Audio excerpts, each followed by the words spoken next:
नमस्कार, आप सबका स्वागत है श्री गणेश स्टडी प्रैक्टिस में। तो शुरू करते हैं। निम्नलिखित में कौन सा स्थूल गामा कौशलों का उदाहरण है, यानी कि मोटर स्किल का उदाहरण कौन सा है? तो स्थूल गामा कौशल का उदाहरण कौन सा है? चित्र बनाना, सुई पकड़ना यहाँ दिया है, ठीक है। तेज चलना, धागे में मोती पिरोना। तो आपका जो है ये हो जाएगा सी नंबर ऑप्शन। स्थूल कौशल के अंतर्गत वे बड़ी गतिविधियां आती हैं। स्थूल के अंतर्गत कौन सा होता है? बड़ी गतिविधि होता है। धागे में मोती पिरोना हो जाएगा आपका जो है, तो वो हो जाएगा सूक्ष्म कौशल। और सुई भी पकड़ना, ये सूक्ष्म कौशल हो जाएगा। तो यहाँ देखिए, स्थूल जो है मोटर स्किल के अंतर्गत वे बड़ी गतिविधियां आती हैं जो शिशु अपनी बाजुओं, टांगों, पैरों या पूरे शरीर के जरिए करते हैं। तो यानी कि अपने पूरे शरीर का मूवमेंट करते हैं। खड़े होकर चलना होता है, तेज चलना होता है, दौड़ना होता है, कूदना, भागना, ये सब आदि मोटर स्किल के अंतर्गत आएंगे, स्थूल कौशल के अंतर्गत। दूसरा नंबर क्वेश्चन है आपके सामने। विकास अधोगामी सिद्धांत बताता है कि किस ओर से किस ओर विकास ओर से किस तरफ बढ़ता है? तो जटिल से सरल, ये नहीं, जटिल से सरल नहीं होगा, ठीक है। सिर से पैर, विकास केंद्र से बाहर की ओर, ये हो जाएगा आपका केंद्र से बाहर की ओर अधोगामी, ठीक है। Central of extremes. तो विकास का अधोगामी सिद्धांत यह बताता है कि विकास शरीर के केंद्र से बाहर की ओर आता है, अर्थात पहले स्पाइनल कॉर्ड बनेगी, पहले स्पाइनल कॉर्ड, फिर हृदय, और इसी क्रम में विकास होता चला जाएगा। बच्चे का खड़े होने से पहले बैठने में सक्षम होना। बच्चे खड़े होने से पहले बच्चे क्या करते हैं कि बैठना सीखता है, उसके बाद पैरों को हिलाना, फिर धीरे धीरे हिलाना सीखने से पहले क्या होता है, सिर को हिलाना सीखते हैं। ये सभी अधोगामी सिद्धांत को स्पष्ट करते हैं। आगे तीसरा नंबर क्वेश्चन है, कौन से समाजीकरण के द्वितीयक कारक है? ठीक है, सेकेंडरी एजेंसी किसे माना जाता है? सोशलिज्म का। तो बच्चे का द्वितीयक कारक हो जाएगा आपका विद्यालय हो जाएगा, ठीक है। द्वितीयक कारक हो जाएगा मीडिया हो जाएगा, और ये दो जिसमें है 1 और 3 जिसमें है वो हो जाएगा, और बुक्स भी हो जाएगा आपका 1, 2, 3, और ये माता पिता हो जाएगा प्राथमिक कारक। तो डी नंबर ऑप्शन सही हो जाएगा। इसमें द्वितीयक समाजीकरण उस प्रक्रिया को संदर्भित करता है जो बाद के वर्षों में पड़ोस, विद्यालय और सहकर्मी समूहों जैसे मध्य से शुरू होता है। यह तब होता है जब बच्चा बाल्यावस्था के चरण से गुजरता है, परिपक्वता में जाता है। विद्यालय, किताबें, मीडिया समाजीकरण के द्वितीयक कारक है। ये सब अनौपचारिक संकेतों को विकसित करने में मदद करते हैं, द्वितीयक कारक। चौथा नंबर है, जीन पियाजे के संज्ञानात्मक विकास के सिद्धांत के अनुसार किस अवस्था में अधिकांश बच्चे सक्रियाओं पर क्रियाएं करने लगते हैं? उनमें परिकल्पनात्मक, निगमनात्मक सोच विकसित हो जाती है, जो कि परिकल्पनात्मक और निगमनात्मक विकास जो है विकसित हो जाती है सोच। तो वह होता है आपका जो है निगमनात्मक और परिकल्पनात्मक सोच विकसित कब होता है? तो आपका जो है औपचारिक जो होता है ना, औपचारिक संक्रियात्मक, फॉर्मल ऑपरेशनल स्टेज, इसी में होता है निगमनात्मक और परिकल्पनात्मक सोच विकसित। तो ऑपरेशनल स्टेज कब होता है? तो 11 से 15 वर्ष, 11 प्लस में होता है, ठीक है, ऑपरेशनल स्टेज, यानी कि निगमनात्मक और परिकल्पनात्मक सोच विकसित हो जाता है इसी उम्र में। औपचारिक संक्रियात्मक अवस्था, ठीक है, मानसिक क्षमता अधिकतम स्तर पर तक जो है विकसित होती है। इस अवस्था में अमूर्त और वैज्ञानिक सोच के माध्यम से दुनिया को समझने लगता है, और अमूर्त रूप से सोचना जो है वो चालू पहले से कर देता है, इसके पहले स्टेज से ही, ठीक है। तो ये हो गया डी नंबर ऑप्शन। इसमें पियाजे ने अधिगम की प्रक्रिया में किसे महत्व दिया है? जीन पियाजे ने अधिगम प्रक्रिया में किसे महत्व दिया है? तो सीखने के लिए तत्परता, नकारात्मक पुनर्वलन, ये तो नहीं होगा, ठीक है, यही ए नंबर आपका सही हो जाएगा। इन चारों में से कोई नहीं होगा, ए नंबर। जीन पियाजे ने अधिगम की प्रक्रिया में सीखने के लिए तत्परता को महत्व दिया है। बताया कि बच्चों को कुछ अवधारणाएं तब तक नहीं सिखाई जानी चाहिए जब तक कि वे संज्ञानात्मक विकास के उपयुक्त चरण तक नहीं पहुंच जाते। तो ऐसा इन्होंने जीन पियाजे ने कहा है। अब छठा नंबर क्वेश्चन है आपके सामने। अमरजीत नियमों को स्थिर मानती है और इस बात की अनुशंसा करती है कि सभी को इन नियमों का अनुसरण करना चाहिए, चाहे उनके व्यक्तिगत स्थिति किसी भी प्रकार का क्यों न हो। लॉरेंस कोहलवर्थ के नैतिक विकास सिद्धांत के अनुसार अमरजीत इस समय किस अवस्था में है? तो कोहलवर्थ के अनुसार जो है बच्चे जो है किस अवस्था में है? तो दंड आज्ञाकारिता तो छोटे बच्चे में होता है, ठीक है, और यंत्री उद्देश्य ये भी नहीं होगा। अच्छा लड़का, अच्छी लड़की उन्मुखी, और डी में है कानून और व्यवस्था उन्मुखी। ये डी मतलब आपका हो जाना चाहिए, डी ऑप्शन बिल्कुल करेक्ट लग रहा है। देखते हैं। तो डी ऑप्शन सही है। इस अवस्था में बच्चे जो है नियम और कानून व्यवहार निर्धारित करते हैं, ठीक है, व्यवहार पर निर्धारित करते हैं। तो अमरजीत के अनुसार कानून व्यवस्था उन्मुखी अवस्था है, ठीक है। अमरजीत अभी इस अवस्था में सामाजिक नियम कानून व्यवहार निर्धारित करते हैं। व्यक्ति इस चरण में सामाजिक कानून के एक बड़े दृश्य पर ध्यान रखने लगता है, सामाजिक कानून को जानने समझने लगता है और उसी पर ध्यान देने लगता है, ठीक है। नैतिक निर्णय दूसरों के साथ घनिष्ठ संबंध विचार से अधिक हो जाता है। इस चरण में व्यक्ति यह मानने लगता है कि नियम कानून सामाजिक व्यवस्था को बनाए रखते हैं जो कि संरक्षित करने योग्य है, ठीक है। अमरजीत भी नियमों को स्थिर मानती है, इस बात की अनुशंसा करती है कि सभी को इस नियम का अनुसरण करना चाहिए, चाहे व्यक्तिगत स्थिति किसी भी प्रकार का क्यों ना हो। कानून और व्यवस्था उन्मुखी अवस्था की पुष्टि करता है अमरजीत की यह अवस्था। अब 7वां नंबर क्वेश्चन है,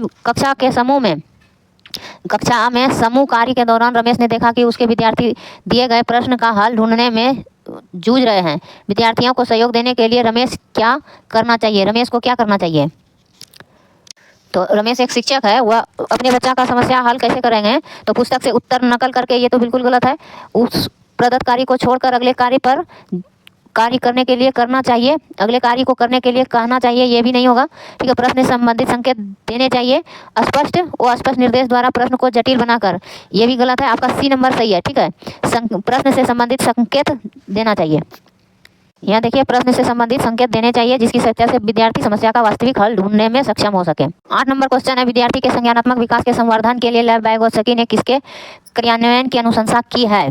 तो सामाजिक पृथक्करण, सांस्कृतिक उपकरणों का प्रयोग, यही हो जाएगा। लेव वाइगोत्स्की के अनुसार बच्चों में सांस्कृतिक अंतःक्रिया उससे सीखता है, ठीक है। सांस्कृतिक उसमें गुण आता है, सांस्कृतिक समाजीकरण होता है बच्चों में, तो सामाजिक अंतःक्रिया से आगे इसमें क्या कहा गया है? संज्ञानात्मक विकास के संवर्धन के लिए लेव वाइगोत्स्की सांस्कृतिक उपकरणों के प्रयोग की अनुशंसा की है और बताया कि भाषा समाज द्वारा दिया गया प्रमुख सांकेतिक उपकरण है कि बालक के विकास में विशेष रूप से महत्वपूर्ण है। वाइगोत्स्की के अनुसार बालक सामाजिक अंतःक्रिया के द्वारा ज्ञान का अर्जन करता है, वयस्कों और समन्वय अपने साथियों के साथ, ठीक है, सीखता है और फलस्वरूप उनका संज्ञानात्मक, सामाजिक और शारीरिक विकास होता है।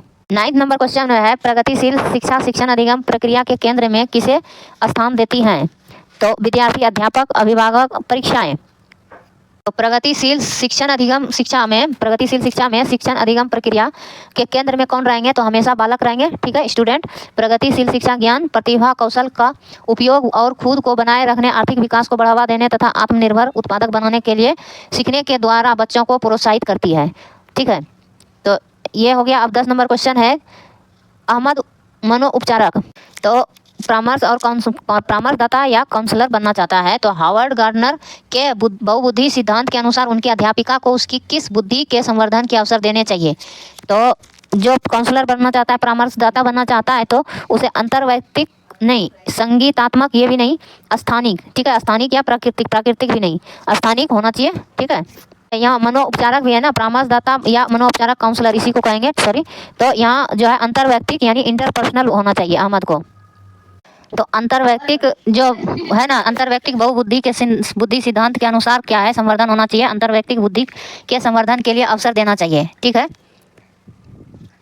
मनोदशा व परियोजना को समझने में सक्षम हो जाएंगे, ठीक है, अहमद। और मनोदशा काय की मनो उपचारक हो जाएगा।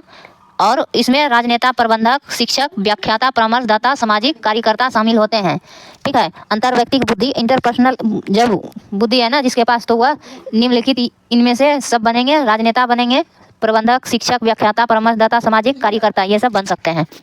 और प्राकृतिक में कृषक आ जाएंगे, ठीक है, बागवानी करने के लिए माली हो जाएंगे, ठीक है। और प्राकृतिक में पक्षी विज्ञान ये सब हो जाएंगे। फिर आपका जो है ये संगीतात्मक में हो जाएगा, संगीत, म्यूजिक, ये कलात्मक क्षेत्र वाले हो जाएंगे। और अंतर्वैयक्तिक इंटरपर्सनल में राजनेता, शिक्षक, परामर्शदाता, प्रबंधक ये सब आ जाएंगे, ठीक है, सामाजिक कार्यकर्ता सब। 11वां नंबर क्वेश्चन है, सहयोगात्मक अधिगम का क्रियान्वयन करते समय अध्यापक को क्या करना चाहिए? तो एक समान योग्यता आधारित समूह का निर्माण करना। तो एक समान योग्यता आधारित नहीं होगा, ठीक है। यहाँ केवल निर्धारित प्रक्रिया विद्यार्थी को, ये भी गलत हो जाएगा, ठीक है।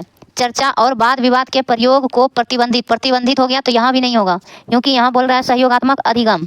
तो इसमें विविध शिक्षार्थियों के समूह बनाना और जो है ग्रुप बनाएंगे हम, डाइवर्स ग्रुप, ठीक है, लर्नर के लिए। तो ये सही हो जाएगा, डी नंबर ऑप्शन आपका सही है। सहयोगात्मक अधिगम का क्रियान्वयन करते समय अध्यापक को विविध शिक्षार्थियों का समूह बनाना चाहिए जिससे एक दूसरे से कुछ ना कुछ सीख सके। और कुछ सहयोगात्मक जो है सहपाठी से बच्चे बहुत जल्दी सीखते हैं, ठीक है, और सीखने का प्रयास भी करते हैं। ठीक, सहयोगात्मक अधिगम बच्चों में उच्च स्तरीय सोच लाता है, मौखिक संचार करता है, स्व प्रबंधन नेतृत्व कौशल का विकास करता है। सहपाठी में बच्चे जो है बहुत ही अच्छे तरह से सीखते हैं। 12वां नंबर क्वेश्चन है, कक्षा में क्रिकेट पर हो रही चर्चा में एक अध्यापक लड़कियों की अपेक्षा लड़कों को अधिक अवसर दे रहा है, ऐसा करके वह क्या कर रहा है? तो यहाँ क्या कर रहा है कि प्रैक्टिसिंग जेंडर वाइज हो रहा है, प्रैक्टिसिंग जेंडर वाइज, जेंडर पूर्वाग्रहों का पालन कर रहा है, एक लड़के को अधिक अवसर दे रहा है लड़की की तुलना में, तो ऐसा क्या होता है प्रैक्टिसिंग जेंडर वाइज, ये हमेशा याद रखिएगा। और ये रूढ़िबद्ध चुनौतियों को कम तो नहीं कर रहा है, उसे बढ़ावा दे रहा है, कम्बेटिंग स्टेरियोटाइप को बढ़ावा दे रहा है।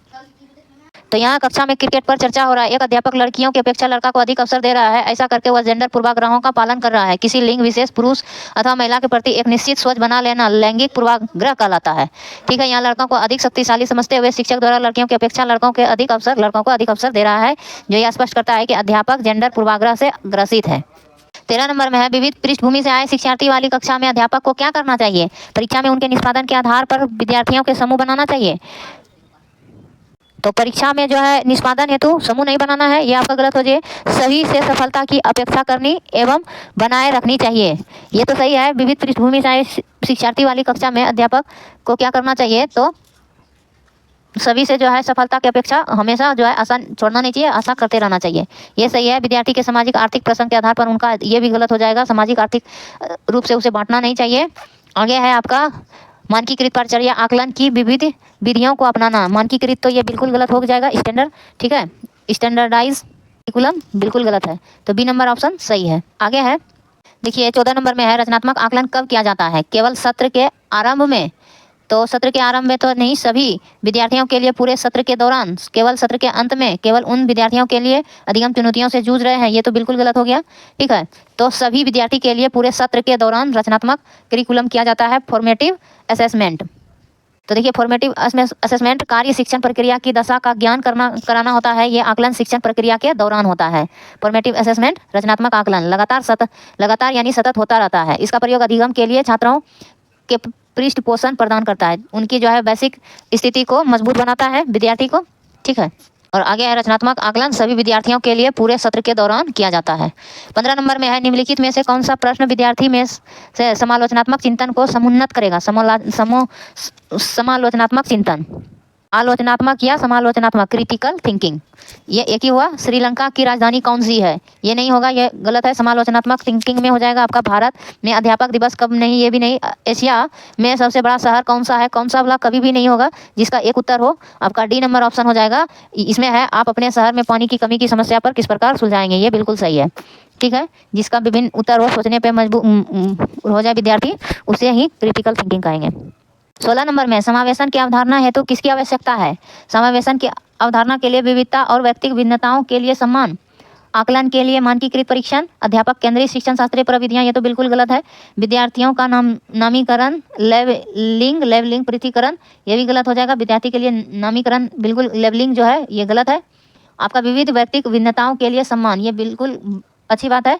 सभी परिवेश से आए हुए बच्चों का समान रूप से उसका सम्मान करना चाहिए और उन्हें प्रोत्साहित करना चाहिए।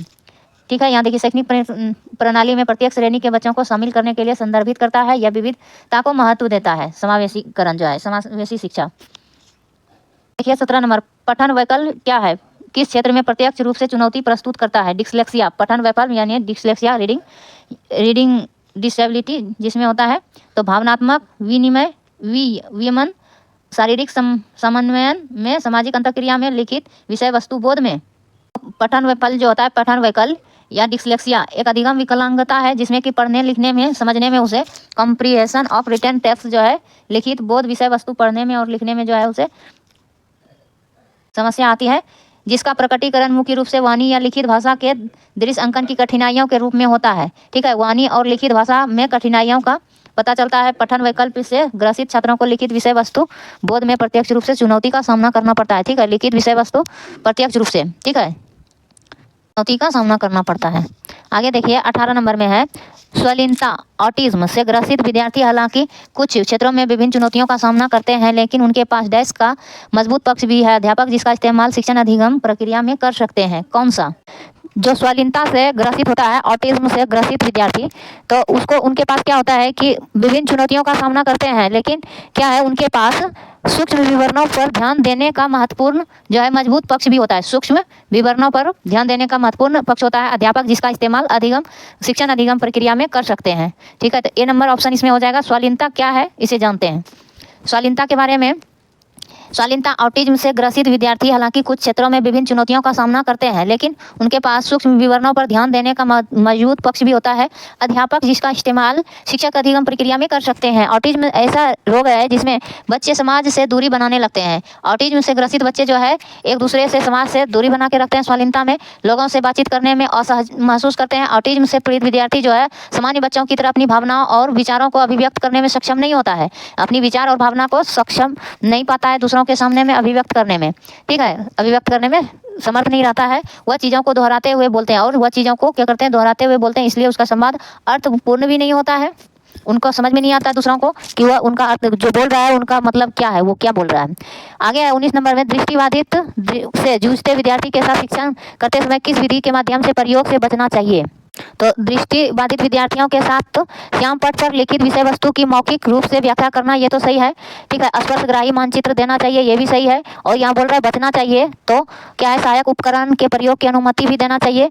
बचना चाहिए अधिगम के आकलन के लिए लिखित परीक्षण से, दृष्टिबाधित लिखित परीक्षण उनका नहीं लेना चाहिए। ठीक है, इसी से बचना चाहिए। आगे है, यहाँ देखिए, दृष्टिबाधित बालक वह होते हैं जो अपनी आंखों से ठीक प्रकार से नहीं देख पाते, अतः ऐसे बच्चों के साथ शिक्षण करते समय उनके आकलन के लिए लिखित परीक्षण लेने से बचना चाहिए, क्योंकि लिखित परीक्षण दृष्टिबाधित बच्चों के अधिगम को पूर्णतः आकलित नहीं कर पाते हैं। ठीक है, 20वां नंबर क्वेश्चन है, कौन सी विशेषता प्रतिभाशाली विद्यार्थी की नहीं है। नहीं है ढूंढना है, औसत से अधिक बुद्धि स्तर, और ये तो सही है। उच्च स्तरीय समस्या समाधान कौशल, ये भी सही है। कौशलों पर निपुणता प्राप्त करने के लिए उच्च स्तरीय अभिप्रेरणा, जानकारी को ग्रहण करने में धीमा, तो आपका जो है यही हो जाएगा, जानकारी को ग्रहण करने में धीमापन, यानी नहीं है, ये सब है। ठीक है, तो डी नंबर ऑप्शन हो जाएगा इसका। प्रतिभाशाली अपसारी सोच रखते हैं। ठीक है, स्वभाव से वो जिज्ञासु होते हैं।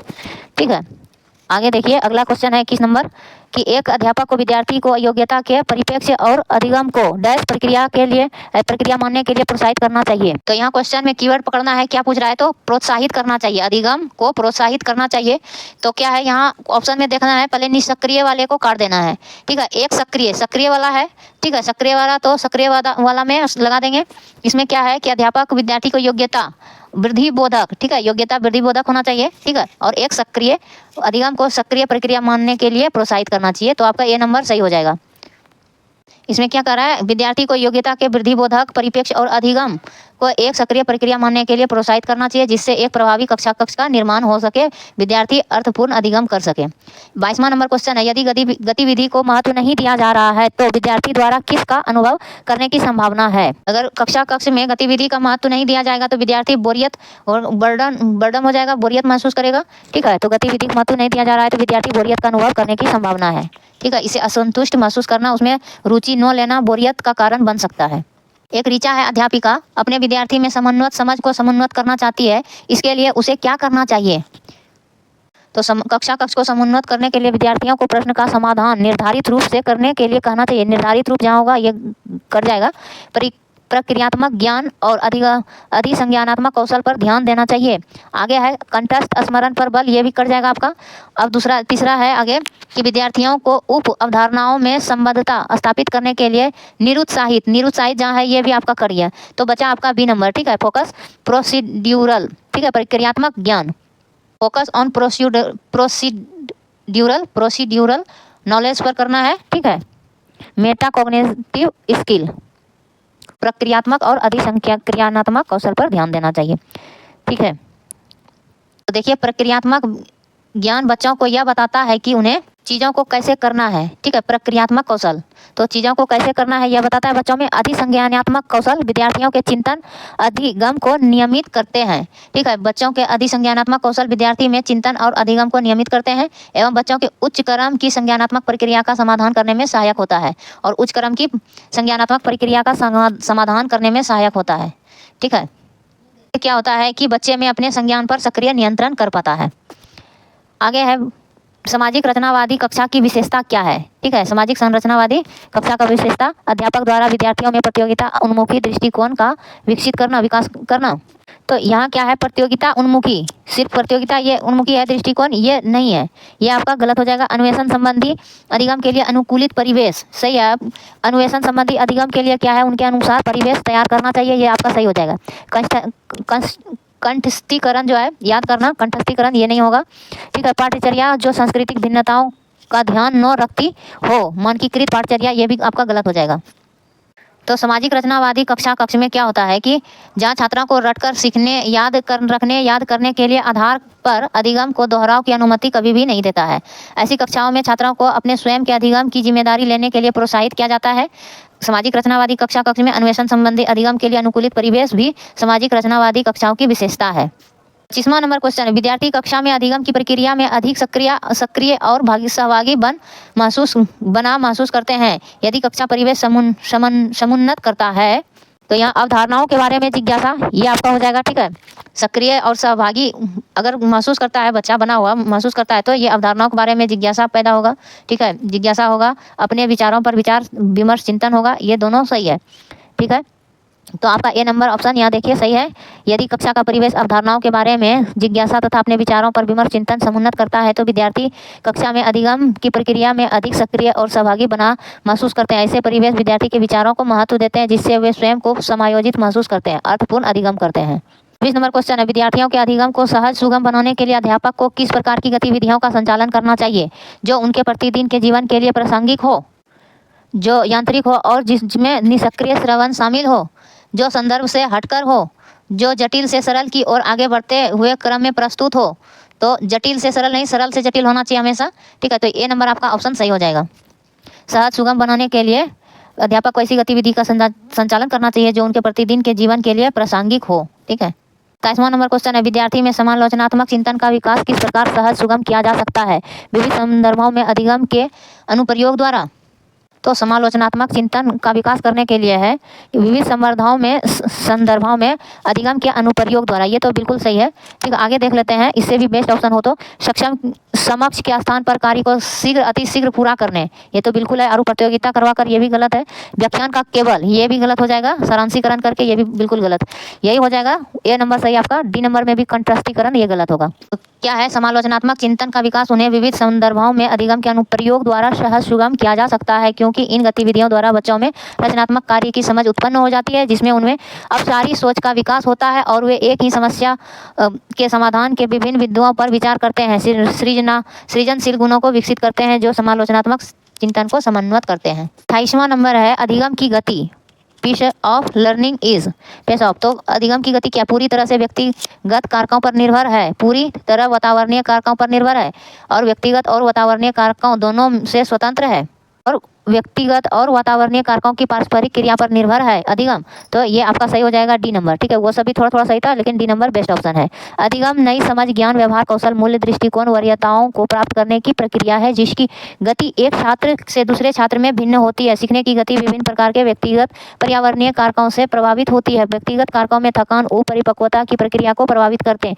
वातावरणीय कारकों में आंतरिक तथा बाह्य कारक शामिल हैं जो प्रायः गर्भाधान से शुरू होकर बच्चे के जन्म के बाद तक प्रभाव डालते हैं। अतः निष्कर्ष के रूप में हम यह कर सकते हैं कि सीखने की गति व्यक्तिगत और पर्यावरणीय कारकों की पारस्परिक क्रिया पर निर्भर है। 29 नंबर क्वेश्चन है आपका कि विद्यार्थियों की वैकल्पिक अवधारणाएं डैश क्या है कि अनदेखी करके निरुत्साहित की जानी चाहिए, बिल्कुल गलत है। उनके अनुभवों से संबंधित नहीं है। आगे है, हमेशा अत्यंत गलत होती है और तर्कहीन चिंतन प्रक्रिया को दर्शाती है। आगे है, अर्थ निर्माण की प्रक्रिया में गढ़ी गई सहज संरचनाओं को दर्शाती है, यही सही हो जाएगा, डी नंबर ऑप्शन। ठीक है, विद्यार्थी की वैकल्पिक अवधारणाएं अर्थ निर्माण की प्रक्रिया में गढ़ी गई सहज संरचनाओं को दर्शाती है। जब शिक्षक विषय में अवधारणाओं पर निर्देश प्रदान करते हैं तो वे ऐसे छात्रों को पढ़ा रहे होते हैं जिन्हें पहले से ही विषय के बारे में कुछ पूर्व अनुदेशात्मक ज्ञान होता है। यद्यपि छात्रों का यह ज्ञान त्रुटिपूर्ण तार्किक अवधारणा कहा जाता है। वैकल्पिक अवधारणाओं के माध्यम से शिक्षक यह पहचानता है कि बच्चे चिंतन करने में सक्षम है, उनकी सोच वयस्कों से अलग है। ठीक, अवधारणाओं की अधिगम क्षमता में मध्यस्थता करने में सार्थक है। सीडीपी की 30वां नंबर क्वेश्चन है, किसी भी अवधारणा का शिक्षण करते समय किस बात से बचना महत्वपूर्ण है? अवधारणाओं के विभिन्न पहलुओं के मध्य संबंध स्थापित करना, ये तो बिल्कुल सही है। बोल रहा है बचना चाहिए तो कारक प्रभाव संबंधों को रेखांकित करना, अवधारणाओं को गैर उदाहरणों के साथ प्रस्तुत करना, ये भी सही है। गैर उदाहरण दे सकते हैं, ठीक है। संप्रतियों की विषय वस्तु को जानकारियों के असंबंधित खंडों के रूप में प्रस्तुत करना, तो यही हो जाएगा आपका डी नंबर ऑप्शन। और संबंधित खंड दिया गया है तो इसी से बचना चाहिए, संबंधित खंड होना चाहिए। अवधारणा खंड से बचने के लिए क्या है, शिक्षण करते समय शिक्षक को इस बात पर ध्यान देना चाहिए विषय वस्तु को ऐसे प्रस्तुत किया जाए जिसमें अवधारणाओं के विभिन्न पहलुओं के मध्य संबंध स्थापित हो सके। कारक प्रभाव संबंधों को रेखांकित करते हुए अवधारणाओं को गैर उदाहरणों के साथ प्रस्तुत करने पर ध्यान दिया जाना चाहिए, जबकि शिक्षक को संप्रत्ययों की विषय वस्तु को जानकारियों के संबंधित खंडों के रूप में प्रस्तुत करने से बचना चाहिए। अब आपके सामने प्रस्तुत है सोशल साइंस का क्वेश्चन, जो कि 60 नंबर आपके सामने है। 20 नंबर इसमें पेडागोजी आ जाएगा और 40 नंबर आपका कंटेंट्स है। इसमें हिस्ट्री, पॉलिटी और ज्योग्राफी से क्वेश्चन पूछे जाएंगे। कथन कारण से संबंधित प्रश्न है। आखेटक कथन में है, आखेटक खाद्य संग्राहक लोग एक जगह से दूसरे जगह पर घूमते हैं। सही है। इस किसी इलाके में पौधों और जानवरों जैसे संसाधनों का खत्म होना संभव है। ठीक है, ये भी सही है, आपका दोनों सही हो जाएगा। और इसका व्याख्या भी सही है। ठीक है, दोनों सही है। और ए आर की सही व्याख्या करता है, ए की आर सही व्याख्या करता है। तो इसमें क्या है कि आखेटक खाद्य संग्राहक लोगों से एक जगह से दूसरे जगह पर घूमते थे क्योंकि किसी इलाके में पौधे और जानवरों जैसे संसाधनों का खत्म होना संभव है। यह दोनों कथन सत्य है। ए की आर सही व्याख्या करता है। आखेटक खाद्य संग्राहक समुदाय के एक जगह से दूसरे जगह पर घूमते रहने के कई कारण थे। पहला कारण यह था कि अगर वे एक ही जगह पर ज़्यादा दिनों तक रहते तो आसपास के पौधे फल जानवरों को खाकर समाप्त कर देते थे, इसलिए भोजन की तलाश में एक जगह से दूसरे जगह जाना पड़ता था। दूसरा कारण यह है कि जानवर अपने शिकार, चारा आदि के लिए एक जगह से दूसरे जगह जाया करते थे तो उसके पीछे पीछे भी मानव जाते थे। तीसरा कारण यह है कि पेड़ों में फल फूल अलग अलग मौसम में आते हैं, तो मौसम के अनुसार भी अपने फल फूल की तलाश में भी मौसम के अनुसार अन्य इलाकों में घूमते रहते थे। और चौथा कारण यह है कि जब सूखे दिन में नदी के पास रहते थे, बारिश होता था तो नदी भर जाने के कारण कुछ दूसरे जगह पर जाना होता था। ठीक है, नदियों, झीलों, झरनों का पानी कभी नहीं सूखता, कुछ का सूख जाता है। और कुछ नदी नालों का, दक्षिण भारत का नदी लगभग सूख जाते हैं, झारखंड का भी लगभग सूख जाते हैं, बिहार में लगभग नदियाँ नहीं सूखती हैं। ऐसे स्थिति में क्या होता होगा कि दक्षिण से उत्तर की ओर ज़्यादा पलायन करता होगा। ठीक है, रहने वाले लोग पानी की तलाश में इधर से उधर जाना पड़ता था। आगे देखिए, दूसरा नंबर क्वेश्चन है, ऊन, पेड़ों की छाल, कपास, पटुआ तथा सन को तैयार करने के काम में विधवाओं, सक्षम असक्षम महिला, भिक्षुनियों, वृद्धों, वेश्याओं, राजाओं की अवकाश प्राप्त दासियों, सेविकाओं और अवकाश प्राप्त देवदासियों को लगाया जा सकता है। यह कताई बुनाई कारखानाओं पर दिए गए निर्देश निम्नलिखित में किस ग्रंथ में वर्णित है? अब देखिए, ये निर्देश जो है किस ग्रंथ में दिया गया है, तो ये अर्थशास्त्र में दिया गया है। सी नंबर ऑप्शन है अर्थशास्त्र, जो कि कौटिल्य के द्वारा लिखा गया है। यहाँ देखिए, ऊन, पेड़ों की छाल, कपास, पटुआ, सन को तैयार करने के काम में विधवाओं, सक्षम असक्षम महिलाओं, भिक्षुनियों, वृद्धों, वेश्याओं, राजाओं की अवकाश प्राप्त दासियों, सेविकाओं और अवकाश प्राप्त देवदासियों को लगाया जा सकता है। यह कटाई बुनाई कारखानाओं पर दिए गए निर्देश अर्थशास्त्र ग्रंथ में वर्णित है। अर्थशास्त्र राजा के कौशल, आर्थिक नीति, सैन्य नीति, राजनीति, रणनीति पर एक प्राचीन भारतीय संस्कृत ग्रंथ है। कौटिल्य जी ने विष्णुगुप्त और चाणक्य के रूप में भी जाना जाता है कौटिल्य को, जो कि अर्थशास्त्र के लेखक के रूप में भी जाना जाता है। अब देखिए, लेखक मुद्रा राक्षस के लेखक विशाखा दत्त हो गया। फिर मुद्रा राक्षस के लेखक हो गए विशाखा दत्त, राजतरंगिणी कल्हण, जो कि कश्मीर का इतिहास, इसमें अर्थशास्त्र चाणक्य, कौटिल्य, विष्णुगुप्त, अष्टाध्यायी पाणिनि, कुमार संभवम, कालिदास, ये सब लेखक महत्वपूर्ण लेखक है और ये इनकी पुस्तकें हैं, ग्रंथ हैं। तीसरा नंबर में है, निम्नलिखित कथनों पर विचार करें और सही विकल्प का चयन करें। 7वीं शताब्दी से कथन में है, शासकों ने बड़े मंदिरों का निर्माण करवा कर भी अपनी सत्ता और संसाधनों का प्रदर्शन करने का प्रयास किया। और दूसरा कथन है, 10वीं और 11वीं शताब्दी के दौरान शासक एक दूसरे के राज्य पर आक्रमण करते थे तो मंदिरों को अपना निशाना बनाते। तो दोनों में कौन सा सही है? दोनों ही सही होगा, तो यहाँ दोनों सही है। ठीक है, डी नंबर ऑप्शन दोनों सही है तथा 1-2 कथन की सही व्याख्या भी करता है। 1 और 2 कथन 7वीं शताब्दी से शासकों ने बड़े मंदिरों का निर्माण करवा दिया। 7वीं शताब्दी में यानी 600 से लेकर 700 ईस्वी तक। ठीक है, सत्ता संसाधनों का प्रदर्शन करने का प्रयास भी किया। इनके बावजूद भी 10वीं से 11वीं शताब्दी के दौरान क्या हुआ, शासक एक दूसरे के राज्यों पर आक्रमण करते थे। यानी कि 900 से लेकर 1000 ईस्वी के बीच और 1200, मतलब उनकी 900 से 1200 ईस्वी के बीच में, 10वीं और 900 से लेकर 1000 ईस्वी के बीच में आक्रमण भी करता था दूसरे राज्यों में और मंदिरों को अपना निशाना ज़्यादा अधिकतर बनाता था। ठीक है, सही कथन एक कथन और कथन दो भी सही व्याख्या करता है। 7वीं शताब्दी में बड़े जमींदारों और प्रमुख ने धन शक्ति प्राप्त की और खुद को महासामंत घोषित किया। 7वीं शताब्दी के बाद कई नए राजवंशों का भी उदय हो गया। 11वीं शताब्दी की शुरुआत में भारत में राजनीतिक स्थिति बहुत अस्थिर थी। उस समय भारत कई छोटे राज्यों में विभाजित था। विभिन्न शासकों के बीच सत्ता के लिए हमेशा युद्ध होता रहता था। सही या गलत विवादों को युद्ध द्वारा सुलझाया जा सकता था। चौथा नंबर क्वेश्चन है, ऊंची भीतरी छत में प्रतिच्छेदी मेहराबों वाली वास्तुकला। प्रतिच्छेदी मेहराबों वाली वास्तुकला की यह शैली डैश के बीच समान है। तो वृंदावन का गोविंद देव का मंदिर है और फतेहपुर सीकरी के महलों में जो है प्रतिच्छेदी मेहराबों वाली वास्तुकला है, शैली है। ठीक है, ए नंबर इसमें दिया गया है। ठीक है, ऊंची छत में प्रतिच्छेदी मेहराबों वाली वास्तुकला की यह शैली वृंदावन का गोविंद देव मंदिर और फतेहपुर सीकरी के बीच महलों के बीच में समान है। वृंदावन का गोविंद देव मंदिर का निर्माण 1590 ईस्वी में आमेर के राजा मान सिंह ने करवाया था। फतेहपुर सीकरी की स्थापना अकबर ने की थी। यह उत्तर प्रदेश के आगरा जिले में स्थित है। राजराजेश्वर मंदिर केरल राज्य के कुन्नूर के तलीरंबा में स्थित है और राजराजेश्वर मंदिर जो है केरल राज्य के कुन्नूर जिले के तलीरंबा में स्थित है। राजराजेश्वर मंदिर और कुतुब मीनार दिल्ली में स्थित है।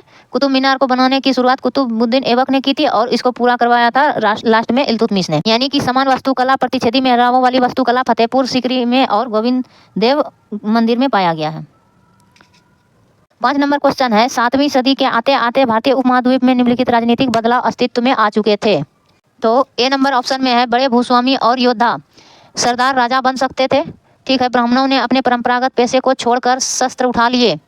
तो 7वीं सदी में जो है राजनीतिक जो बदलाव हुआ तो उसमें बड़े भूस्वामी योद्धा सरदार राजा बन सकते थे। ब्राह्मणों ने अपने परंपरागत पेशे को छोड़कर शस्त्र भी उठा लिए थे 7वीं सदी आते आते। तो दोनों सही है। ठीक है, ए और बी दोनों सही है। तो सी नंबर ऑप्शन में है, 7वीं सदी आते आते भारतीय उपमहाद्वीप निम्नलिखित राजनीतिक बदलाव के अस्तित्व में आ गए थे। ठीक है, बड़े भूस्वामी योद्धा सरदार राजा बन सकते थे। ठीक है, ब्राह्मणों ने अपने परंपरागत पेशे को छोड़कर शस्त्र भी उठा लिए थे 7वीं सदी आते आते। कई शासकों ने प्रशस्तियों में अपनी उपलब्धियों का बखान किया और कई शासकों ने प्रशस्तियों में अपना बखान भी किया अपनी उपलब्धियों का। 7वीं सदी के बाद कई राजवंशों का उदय भी हुआ और अधिक सत्ता संपदा हासिल करने पर सामंत अपने आप को महासामंत मंडलेश्वर पूरे मंडल का महान स्वामी कहलाने वाले घोषित कर दिए थे। ठीक है, छठा नंबर क्वेश्चन है, 18वीं शताब्दी भारत के संदर्भ में कथनों पर विचार करें और सही विकल्प का चयन करें। 18वीं शताब्दी में शिल्प और वाणिज्य बड़े परिवर्तन लाए। मतलब बड़े परिवर्तन हुआ 18वीं शताब्दी में शिल्प और वाणिज्य में, और व्यापारी और कारीगर यूरोपीय कंपनियों द्वारा स्थापित ब्लैक टाउन्स में स्थानांतरित हो गए। कथन बी क्या कहता है कि ब्लैक देसी व्यापारियों और शिल्पकारों को कहा गया है जो फोर्ट सेंट जॉर्ज और फोर्ट सेंट विलियम जैसी जगहों पर रहते थे। तो इसमें ए नंबर केवल ए सही हो जाएगा। ठीक है, ए नंबर सही हो जाएगा। इसमें बड़े परिवर्तन आए 18वीं शताब्दी में जब व्यापारी कारीगर यूरोपीय कंपनियों द्वारा स्थापित ब्लैक टाउन्स में स्थानांतरित हो गए थे। तो शिल्प और वाणिज्य में इस प्रकार के बदलाव आए। इनका देखिए व्याख्या क्या है। 18वीं शताब्दी में शिल्प और वाणिज्य में बड़े बदलाव परिवर्तन आए जब व्यापारी और कारीगर यूरोपीय कंपनियों द्वारा स्थापित ब्लैक टाउन्स में स्थानांतरित हो गए। यह कथन सत्य है। ब्लैक टाउन्स देसी व्यापारियों और शिल्पकारों को कहा जाता है। ठीक है, जो केवल फोर्ट सेंट विलियम, ठीक है, केवल यानी कि केवल फोर्ट सेंट विलियम जैसी जगहों पर रहते थे। तो शिल्पकारों और देसी व्यापारियों को कहता था, यह सही है, लेकिन केवल फोर्ट सेंट विलियम जैसी जगहों पर रहते थे, अतः यह कथन असत्य है। इसमें असत्य की जगह पे फोर्ट सेंट जॉर्ज जो होगा वो गलत हो जाएगा, फोर्ट सेंट विलियम सही हो जाएगा, जैसे जगह पे ये सब रहते थे। 18वीं सदी की विशेषता क्या है, आइए जानते हैं इनके बारे में एक्स्ट्रा फैक्ट। 18वीं सदी में गुलामी भारतीय समाज की प्रमुख विशेषताओं में एक थी। राजपूत खत्री कायस्थ आमतौर पर दास महिलाओं को घरेलू काम के लिए रखते थे। 18वीं शताब्दी के भारत की सामाजिक आर्थिक स्थिति अस्थिर से प्रभावित थी। सामान्य रूप से समाज ने अपनी अधिकांश परंपराओं को बरकरार रखा, लेकिन समाज में कई बदलावों को प्रेरित किया गया। सामाजिक व्यवस्था के सबसे निचले स्तर पर अधिकांश गरीब थे। 18वीं शताब्दी के प्रारंभ में औरंगजेब की मृत्यु के पश्चात मुगल साम्राज्य का पतन प्रारंभ हो गया। 7 नंबर क्वेश्चन है, औपनिवेशिक भारत के अस्थायी बंदोबस्त के संदर्भ में पूछ रहे हैं। औपनिवेशिक भारत में अस्थायी बंदोबस्त, तो सही कथन पूछ रहे हैं। तो 1773 में थॉमस मुनरो ने बंगाल प्रांत में अस्थायी बंदोबस्त की शुरुआत की। ये पूछ रहे हैं स्टेटमेंट, तो ये 1793 में जो है ये अस्थायी बंदोबस्त बंगाल में, ये गलत हो जाएगा ऑप्शन। आगे है, इसके तहत राजाओं और तालुकदारों को जमींदार के रूप में मान्यता दी गई। आगे है, लगन वसूलने का अधिकार जमींदारों को किसानों से लगन वसूलने का अधिकार दिया गया। तो ये जमींदारों को जो है लगन वसूलने का अधिकार दिया गया किसान से, ये तो सही है अस्थायी बंदोबस्त व्यवस्था में। और इसमें क्या, इसके तहत राजाओं और तालुकदारों को जमींदार के रूप में, ठीक है, राजा और तालुकदार को जमींदार के रूप में मान्यता दिया गया, ये भी आपका सही है। तो बी और सी जो है आंसर आपका सही हो जाएगा। बी और सी का है, बी और सी नंबर में बी और सी है। सी नंबर है औपनिवेशिक भारत के अस्थायी बंदोबस्त के संदर्भ में। इसके संदर्भ में क्या है देखिए, औपनिवेशिक इसके तहत राजाओं और तालुकदारों को जमींदार के रूप में मान्यता दी गई। जमींदारों को किसानों से लगन वसूलने का अधिकार दिया गया। ईस्ट इंडिया कंपनी ने अपने राज्य क्षेत्र में अस्थायी बंदोबस्त और महलवाड़ी बंदोबस्त लागू किए। ईस्ट इंडिया कंपनी ने राज्य क्षेत्र में, अपने राज्य क्षेत्र में क्या किया, अस्थायी बंदोबस्त और महलवाड़ी बंदोबस्त लागू किया।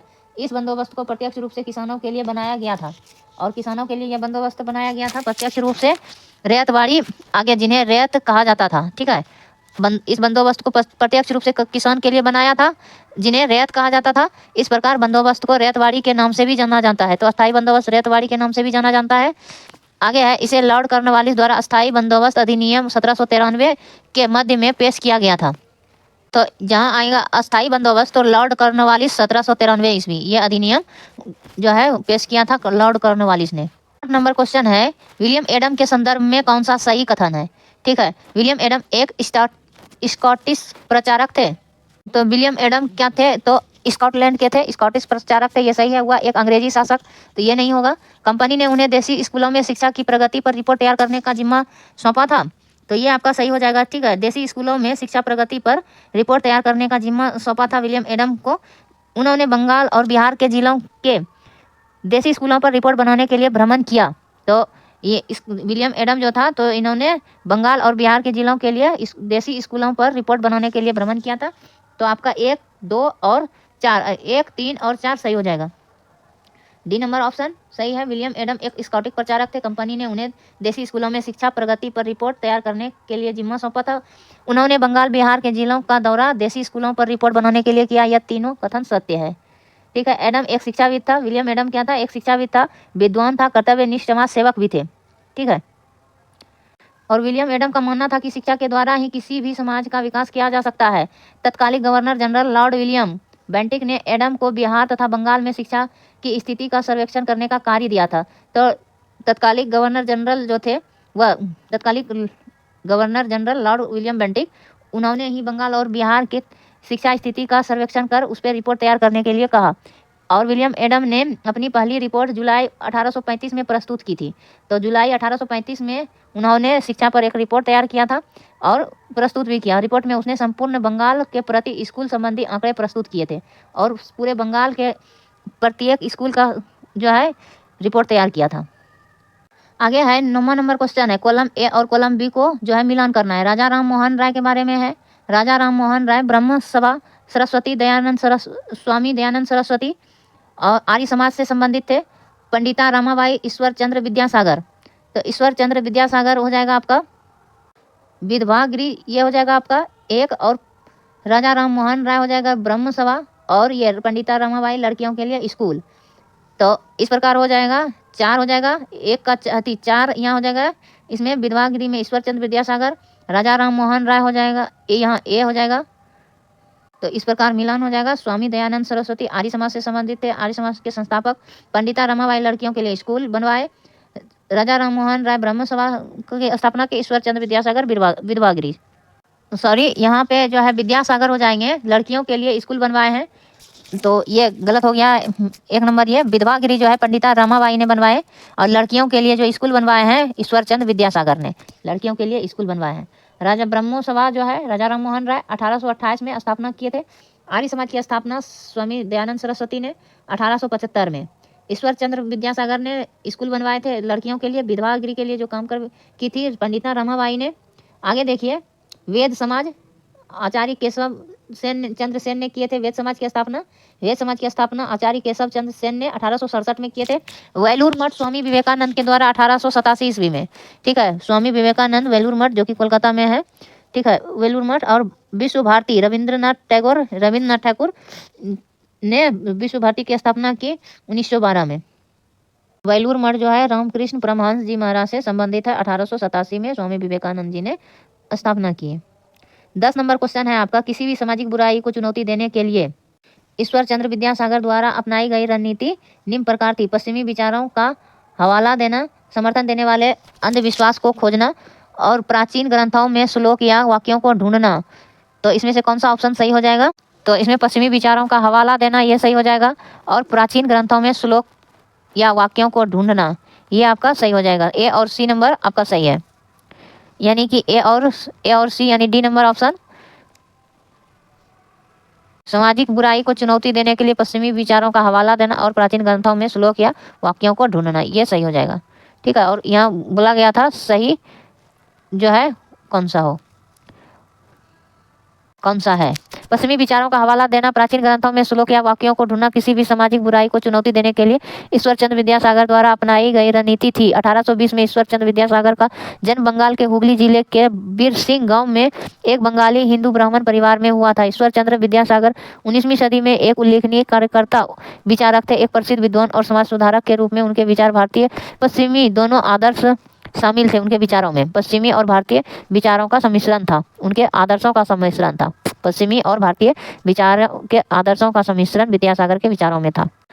तो कहाँ जन्म हुआ था ईश्वर चंद्र विद्यासागर जी के? तो बंगाल के हिंदू ब्राह्मण परिवार में हुए थे। बीरसिंह गांव का नाम है बीरसिंह, हुगली जिला, हुगली नदी के नाम पर हुगली जिला का नाम पड़ा, और 1820 ईस्वी में बंगाल में बीरसिंह गांव में जन्म हुआ। ठीक है, ये ध्यान रखना है, ब्राह्मण थे। अगला नंबर क्वेश्चन है कि कौन से आंदोलन गांधी जी के असहयोग आंदोलन के हिस्सा थे? तो खेड़ा गुजरात के पाटीदार किसान आंदोलन, तो ये सही है, खेड़ा आंदोलन। ठीक है, पाटीदार किसान आंदोलन था, खेड़ा का गुजरात का आंदोलन हुआ था। पंजाब के घूसखोर महंतों के खिलाफ अकाली आंदोलन, ये इसमें गांधी जी शामिल नहीं थे। गुजरात में नमक सत्याग्रह, ये बिल्कुल सही है। आंध्र प्रदेश में गुंटूर जिले के गरीब किसान और जनजातियों द्वारा वन सत्याग्रह, तो इसमें से कौन सा सही चुनाव करना है? ठीक है, कौन सा सही है? तो आंध्र प्रदेश के गुंटूर जिला में जो वन सत्याग्रह था, ये भी गरीब किसान के लिए जनजाति द्वारा जो आंदोलन किया गया था, ये भी सही है। ठीक है, तो आपका डी ऑप्शन सही हो जाएगा, जिसमें कि केवल 1, 3 और 4 सही है। ठीक है, है गांधी जी के बारे में, आंदोलन के बारे में। असहयोग आंदोलन 1 अगस्त 1920 को शुरू किया गया था। बाद में फरवरी 1922 में चौरी चौरा की घटना के बाद जो है वापस ले लिया गया। अब 22 पुलिसकर्मियों को थाने में जिंदा जला दिया गया था इसके जिसमें, तो इसी घटना के बाद जो है आपका असहयोग आंदोलन वापस ले लिया गया था 1920 में। ठीक है, खेड़ा गुजरात के पाटीदार किसान आंदोलन था, खेड़ा सत्याग्रह, और गुजरात में नमक सत्याग्रह, और आंध्र प्रदेश के गुंटूर जिला में गरीब किसान और जनजातियों द्वारा वन सत्याग्रह आंदोलन गांधी जी के असहयोग आंदोलन के हिस्से थे। 12वां नंबर क्वेश्चन है 1905 के बंगाल विभाजन के बाद के स्वदेशी आंदोलन को भारत के किस क्षेत्र में वंदे मातरम आंदोलन के नाम से जाना गया? तो बंगाल विभाजन के बाद जो है स्वदेशी आंदोलन को वंदे मातरम आंदोलन के नाम से जाना गया, तो ये आपका जो है आंध्रा में, आंध्रा बी नंबर ऑप्शन सही है। 1905 के बंगाल विभाजन के बाद स्वदेशी आंदोलन को भारत के आंध्र क्षेत्र में वंदे मातरम आंदोलन के नाम से जाना गया। स्वदेशी आंदोलन को जो है आंध्र क्षेत्र में वंदे मातरम आंदोलन के नाम से जाना गया। यह गांधीवादी आंदोलनों के बाद सबसे सफल आंदोलन था, और गांधी जी के जितने आंदोलन किए गए थे उनमें से ये भी आंदोलन सबसे सफल आंदोलन था। इसका उद्देश्य ब्रिटिश साम्राज्य का समाप्त करना और भारतीयों की आर्थिक स्थिति में सुधार लाना था। यह आंदोलन 1911 में समाप्त हो गया। ठीक है, वंदे मातरम आंदोलन या स्वदेशी आंदोलन जो कहेंगे, ये 1911 में समाप्त हुआ। 13 नंबर क्वेश्चन है निम्नलिखित कथनों पर विचार करें और सही विकल्प को चुनें। कथन ए और कथन बी है। 1950 में भारत सरकार ने आर्थिक विकास के लिए नीतियां बनाने और उनको लागू करने के लिए एक योजना आयोग का गठन किया 1950 में। ठीक है, भारत सरकार ने। और 1956 में दूसरी पंचवर्षीय योजना तैयार की गई, जिसमें कृषि, उपभोक्ता वस्तु उद्योग पर पर्याप्त जोर दिया गया। हमको लगता है ये दोनों सही है, तो सॉरी, इसमें से जो है बी नंबर दूसरी पंचवर्षीय योजना जो है 1957 से 61 हो जाएगा। ठीक है, 61 में, तो ये सही नहीं होगा, ये आपका गलत हो जाएगा। ए सही है इसमें, ऑप्शन नंबर सी में है ए सही है, किंतु बी गलत है। सी नंबर इसमें ऑप्शन सही है। ठीक है, 1950 में भारत सरकार ने आर्थिक विकास के लिए नीतियां बनाने, उनको लागू करने के लिए एक योजना आयोग का गठन किया। स्वतंत्रता के बाद भारत ने सरकारी योजना बनाने का एक औपचारिक मॉडल अपनाया। स्वतंत्रता के बाद ये पहला मॉडल अपनाया था, विकास मॉडल था। इसके तहत योजना आयोग जो सीधे भारत के प्रधानमंत्री को रिपोर्ट करता था, योजना आयोग सीधे प्रधानमंत्री को रिपोर्ट देता था, तथा का गठन 15 मार्च 1950 को किया। योजना आयोग का गठन 15 मार्च 1950 को प्रधानमंत्री जवाहरलाल नेहरू की अध्यक्षता में किया गया। योजना आयोग का नाम बदलकर 1 जनवरी 2005 को नीति आयोग कर दिया गया। नीति आयोग का अध्यक्ष प्रधानमंत्री ही होता है हमेशा। से और 1956 में तैयार द्वितीय पंचवर्षीय योजना का मुख्य उद्देश्य बुनियादी और भारी उद्योगों के विकास पर विशेष जोर देने के साथ साथ तीव्र औद्योगिकरण था। तो 1956 में ही जो है योजना आयोग का शुरुआत हुआ था। 1956 से लेकर 61 तक रहेगा योजना आयोग, ये द्वितीय पंचवर्षीय योजना। इसमें क्या है, भारी उद्योग और बुनियादी क्या है उद्देश्य, मुख्य उद्देश्य था बुनियादी और भारी उद्योग के विकास पर विशेष जोर देना था। 14वां नंबर क्वेश्चन है, निम्नलिखित में से ज्योतिबा फुले पर कौन से कथन सही है। ठीक है, ज्योतिराव फुले के बारे में कौन सा कथन सही है यहाँ पूछ रहे हैं। तो ए नंबर में ईसाई मिशनरी स्कूल में पढ़ाई की थी। तो ज्योतिबा फुले ने ईसाई मिशनरी में स्कूलों में पढ़ाई की थी, ये सही है। उन्होंने ब्राह्मणों के श्रेष्ठ होने के दावों पर खुलकर हमला किया था, ये भी आपका सही हो जाएगा। उन्होंने कहा कि आर्य विदेशी थे, हाँ ये भी विचार उन्होंने ही दिए थे, आर्य विदेशी थे। वह अपने समय के उपनिवेशवाद विरोधी राष्ट्रवाद के आलोचक थे, वे अपने समय के उपनिवेशवाद विरोधी राष्ट्रवाद के आलोचक थे। और उन्होंने ई नंबर में है, उन्होंने अपनी किताब गुलामगिरी दक्षिण अफ्रीका के रंग भेद विरोधी संघर्ष को समर्पित किया। नहीं, गुलामगिरी ये नहीं, रंग भेद पर उन्होंने नहीं, जाति प्रथा पे जो है ज़्यादा अस्पृश्यता छुआछूत ये सब पे लिखा था। ठीक है, तो गुलामगिरी तो लिखे थे, ठीक है ज्योतिबा फुले, लेकिन ये गलत हो जाएगा ऑप्शन। तो आइए देखते हैं ऑप्शन नंबर में कौन सा ऑप्शन सही है। यहाँ बता रहे हैं कि ऑप्शन ये ज्योतिबा फुले ए ऑप्शन इसमें से सही है। इनके बारे में देखिए कौन कौन सा सही हो जाएगा। ज्योतिबा फुले जो थे उन्होंने ईसाई मिशनरी स्कूल में पढ़ाई की थी, ये सही है। उन्होंने ब्राह्मणों के श्रेष्ठ होने के दावों पर खुलकर हमला भी किया था। उन्होंने कहा कि आर्य विदेशी थे, वह अपने समय के उपनिवेशवाद विरोधी राष्ट्र के आलोचक थे। ठीक है, वह अपने समय के उपनिवेशवाद विरोधी राष्ट्रवाद के आलोचक थे। दबे हुए वर्गों के लिए दलित शब्द का इस्तेमाल सबसे पहले उनके द्वारा किया गया। दलित शब्द का जो है प्रयोग सबसे पहले ये ज्योतिबा फुले के द्वारा किया गया, दबे वर्गों के लिए। ज्योतिराव फुले गैर ब्राह्मण आंदोलन के प्रारंभिक नेताओं में से एक थे, और गैर ब्राह्मण आंदोलन के प्रारंभिक नेताओं में से एक थे ज्योतिराव फुले। ठीक है, तो ABCD चारों कथन सही हो जाएगा। आइए ज्योग्राफी से क्वेश्चन है, एक रोल प्ले नाटक में सौर मंडल के ग्रहों को सही आकार में दर्शाने के लिए एक शिक्षक को समान कद वजन के छात्रों को चुनता है। निम्नलिखित में से कौन से दो ग्रह का अभिनव वे कर सकते हैं। इस रोल प्ले में समान कद वाले विद्यार्थी को चुनता है, तो इसमें से समान जुड़वा ग्रह कहा जाता है ना, पृथ्वी का जुड़वा ग्रह शुक्र को पृथ्वी और शुक्र हो जाएगा। ठीक है, शुक्र जो है पृथ्वी के समान ही है, लगभग समानता है दोनों में, इसीलिए बहन भी कहा जाता है पृथ्वी का जुड़वा ग्रह या बहन भी। रोल प्ले मौसमी कहा जाता है, ठीक है, शुक्र को। आगे देखिए, एक रोल प्ले नाटक में ये कहानी में है, ठीक है। आगे देखिए, सौरमंडल के ग्रहों को सही आकार दर्शाने के लिए एक शिक्षक दो समान कद वाले वजन के छात्रों को चुनता है। ये दिए गए ग्रहों में से पृथ्वी शुक्र दो ग्रहों का अभिनव वे कर सकते हैं। आकार के अनुसार ग्रहों का क्रम घटते क्रम में है। पहले बड़े आकार में बृहस्पति, शनि, अरुण, वरुण, फिर पृथ्वी, शुक्र, मंगल, बुध। सबसे छोटा ग्रह हो जाएगा बुध। ठीक है, अर्थात सबसे बड़ा ग्रह बृहस्पति, सबसे छोटा बुध। 16 नंबर में है, अंतर्राष्ट्रीय तिथि रेखा के बारे में निम्नलिखित कथनों पर विचार कीजिए, सही विकल्प का चुनाव कीजिए। अंतर्राष्ट्रीय तिथि रेखा एक काल्पनिक तिथि रेखा है। अंतर्राष्ट्रीय तिथि रेखा प्रशांत महासागर से होकर गुजरती है। इसमें से दोनों जो है सही हो जाएगा। अंतर्राष्ट्रीय तिथि रेखा जो है आपका काल्पनिक है, प्रशांत महासागर से होकर गुजरती है। दोनों जहाँ हो उसको लगा दीजिए, दोनों सही है। ठीक है, अंतर्राष्ट्रीय तिथि रेखा के बारे में GMT जो बोलते हैं सत्य कथन है। अंतर्राष्ट्रीय तिथि रेखा काल्पनिक है। अंतर्राष्ट्रीय तिथि रेखा प्रशांत महासागर से होकर गुजरती है। अंतर्राष्ट्रीय तिथि रेखा के दोनों ओर समय का अंतर ठीक 12 घंटे है। ठीक है, दोनों ओर समय का अंतर इस ओर में और इस ओर में जो है 12 घंटे का अंतर है। ठीक है, अंतर्राष्ट्रीय तिथि रेखा प्रशांत महासागर के बीचों बीच 180 डिग्री यामोत्तर पर उत्तर से दक्षिण की ओर खींची गई एक काल्पनिक रेखा है। इस प्रकार A, B दोनों सही है। तो प्रश्न को ये सही से समझना है। यदि 60 डिग्री पश्चिम देशांतर पर 10 बजे अब AM हो रहा है तो ग्रीनविच पर क्या समय होगा। ठीक है, पश्चिम देशांतर पर जो है 60 डिग्री पर 10 बज रहा है, 10 बजे सुबह हो रहा है पूर्वाह्न, तो ग्रीनविच पर क्या समय होगा। तो ग्रीनविच पर क्या होगा, ये हो गया आपका ग्रीनविच। इससे 60 डिग्री पहले 10 बज रहा है, तो 15 चौके 60, 15 डिग्री मतलब हुआ 1 घंटा। ठीक है, 15 चौके 60, 4 घंटा बढ़ा देना है। 10 बज रहा है तो 10 और 4 12, 2 बज जाएगा, 2 बजे अपराह्न होगा। ठीक है, ये 2 PM यानी कि 2 बजे अपराह्न। B नंबर आपका आंसर सही है। क्या को एक नज़र आप सब देख लीजिए।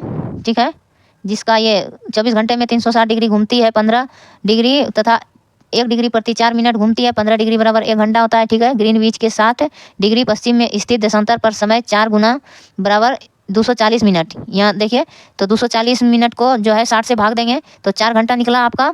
फिर 60 डिग्री पश्चिम देशांतर पर 10 बज रहा है सुबह का, तो GMT में हो रहा है 10 + 4 घंटा यानी 2 बज रहा होगा।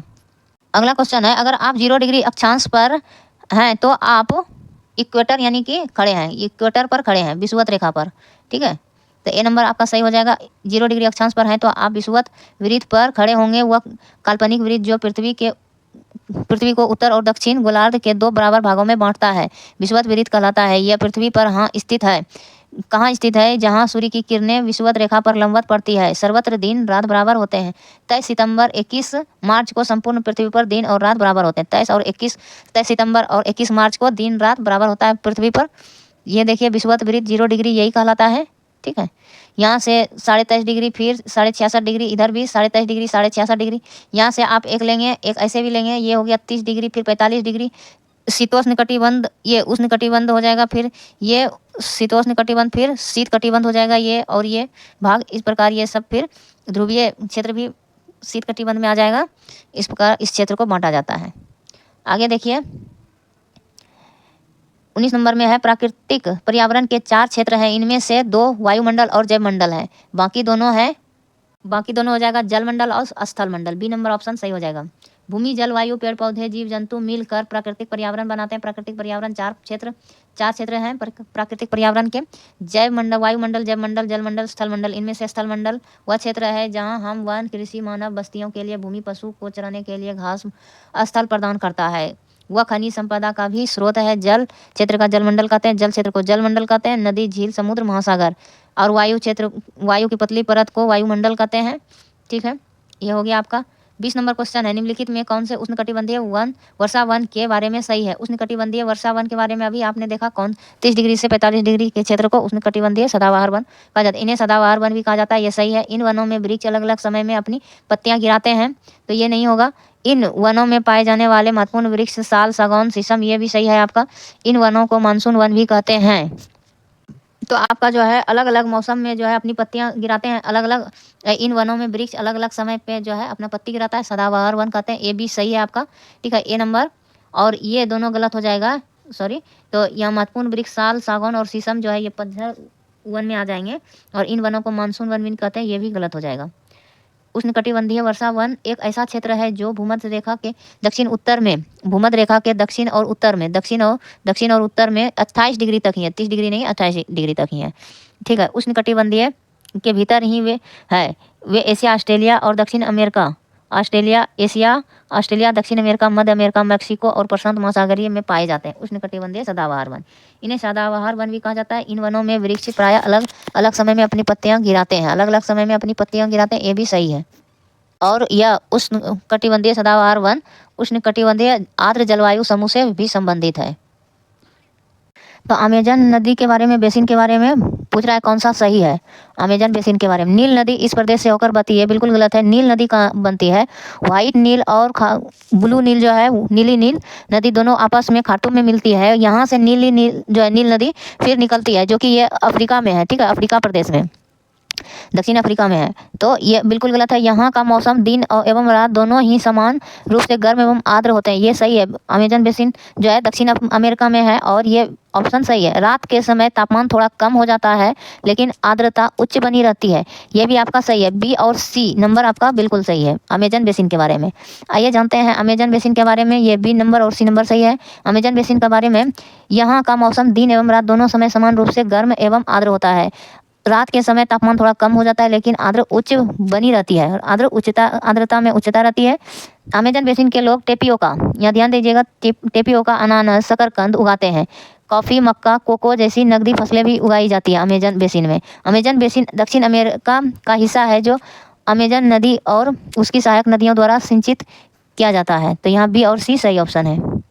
आगे है 22 नंबर क्वेश्चन, पृथ्वी पर आतपन की मात्रा में भिन्नता के निम्नलिखित में क्या कारण है? ठीक है, पृथ्वी का अपने अक्ष पर घूमना, सूर्य की किरणों का नतिकोण और दिन की अवधि। तो सूर्य की किरणों का नतिकोण ये तो हो सकता है, दिन की अवधि भी हो सकता है। अब देखिए कौन सा सही है, इसमें से देखना होगा। यहाँ आंसर देख लीजिए। ठीक है, इसमें डी ऑप्शन बता रहा है। डी ऑप्शन में क्या है? डी ऑप्शन में है ए और बी एंड सी, तीनों है। तो ए, बी, सी तीनों इसमें बता रहे हैं। पृथ्वी अपने अक्ष पर घूमना, ये सही है। सूर्य की किरणों का नतिकोण होना, दिन की अवधि होना, ये तीनों सही है। व्याख्या में पृथ्वी पर आतपन की मात्रा में भिन्नता के निम्न कारण है। पृथ्वी का अपने अक्ष पर घूमना, सूर्य की किरणों का नति कोण होना और दिन की अवधि होना। इस प्रकार दिए गए तीनों कथन सत्य है। आतपन सबसे महत्वपूर्ण कारक है। ठीक है, पृथ्वी का तापमान के वितरण को प्रभावित करता है आतपन। वह सौर्य विकिरण है जो सूर्य से पृथ्वी की सतह तक पहुंचता है। 23 नंबर क्वेश्चन है, वायु दाब के बारे में कथन को पढ़िए तथा उपयुक्त विकल्प का चुनाव कीजिए। वायु हमारे शरीर पर उच्च दाब के साथ बल लगाती है किंतु हम इसका अनुभव नहीं करते हैं। वायु का दाब हमारे ऊपर सभी दिशाओं से अलग है और हमारा शरीर विपरीत बल लगाता है। तो कौन सा ऑप्शन सही होगा, ऑप्शन को चुनिए। तो दोनों ऑप्शन ये जो है आपका ए भी दोनों सही हो जाएगा। हमारे शरीर पर उच्च दाब के साथ बल भी लगाती है किंतु इसका हम अनुभव नहीं करते हैं। वायु दाब हमारे ऊपर सभी दिशाओं से लगाता है। वायु दाब शरीर विपरीत बल करता है और हमारा शरीर जो है विपरीत दिशा में बल करता है। ए नंबर जो है ऑप्शन सही हो जाएगा, ए और बी, और इसका करेक्ट एक्सप्लेनेशन भी है। व्याख्या में देखिए, वायु हमारे शरीर पर उच्च दाब के साथ बल लगाती है किंतु हम इसका अनुभव नहीं करते। वायु का दाब हमारे ऊपर सभी दिशाओं से लगाता है और हमारा शरीर विपरीत बल लगाता है। इस प्रकार ए और बी दोनों सही और सही व्याख्या भी है। धरातल पर या सागर तल के इकाई क्षेत्र के ऊपर स्थित वायुमंडल की समस्त परतों द्वारा समुद्र तल पर पड़ने वाले भार को ही वायु दाब कहा जाता है। वायु दाब को मापने वाले यंत्र को बैरोमीटर या वायु दाब मापी कहा जाता है।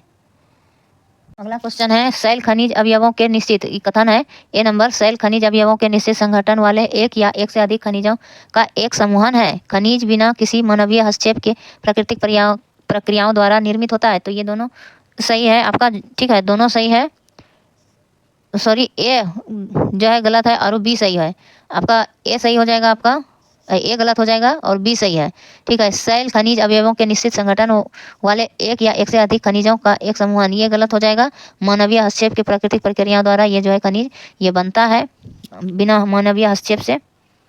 व्याख्या देख लीजिए, शैल खनिज अवयवों के निश्चित संगठन वाले एक या से अधिक खनिजों का समूह है, यह कथन गलत है तथा खनिज बिना किसी मानवीय हस्तक्षेप के प्राकृतिक प्रक्रियाओं द्वारा निर्मित होता है, यह कथन सत्य है। खनिज के संदर्भ में सही कथन, ये प्राकृतिक रूप से प्राप्त होते हैं। इनका एक निश्चित रासायनिक संगठन होता है। ये विभिन्न प्रकार के भूवैज्ञानिक परिवेश में निर्मित होते हैं। कुछ खनिज संरचना में कठोर होते हैं जैसे हीरे। खनिज दो प्रकार के होते हैं, धातु और अधातु। अगला क्वेश्चन में है, प्रेयरी के बारे में डैश है, चीतों का घर। ठीक है, मवेशी पालने के लिए उपयुक्त जगह है प्रेयरी, जो उत्तरी अमेरिका में कनाडा में पाया जाता है। दिन के समय बहुत गर्म, रात के समय बहुत ठंडे रेगिस्तान। तो बी में है प्रेयरी मवेशी पालने के लिए उपयुक्त जगह है। तो प्रेयरी मवेशी पालने के लिए जो है उपयुक्त जगह है, बी नंबर ऑप्शन सही हो जाएगा, जो कि एक घास का मैदान है जो उत्तरी अमेरिका महाद्वीप में पाया जाता है। प्रेयरी उत्तरी अमेरिका महाद्वीप में संयुक्त राज्य अमेरिका, कनाडा, मेक्सिको में विस्तृत शीतोष्ण कटिबंध है। विस्तृत प्रेयरी जो है शीतोष्ण कटिबंध है। घास के मैदान प्रेयरी के नाम से जाना जाता है। यह विशाल घास के मैदान अन्न भंडार घास के मैदान अन्न भंडार है। प्रेयरी क्षेत्र गेहूं उत्पादन के लिए दुनिया भर में जाना जाता है।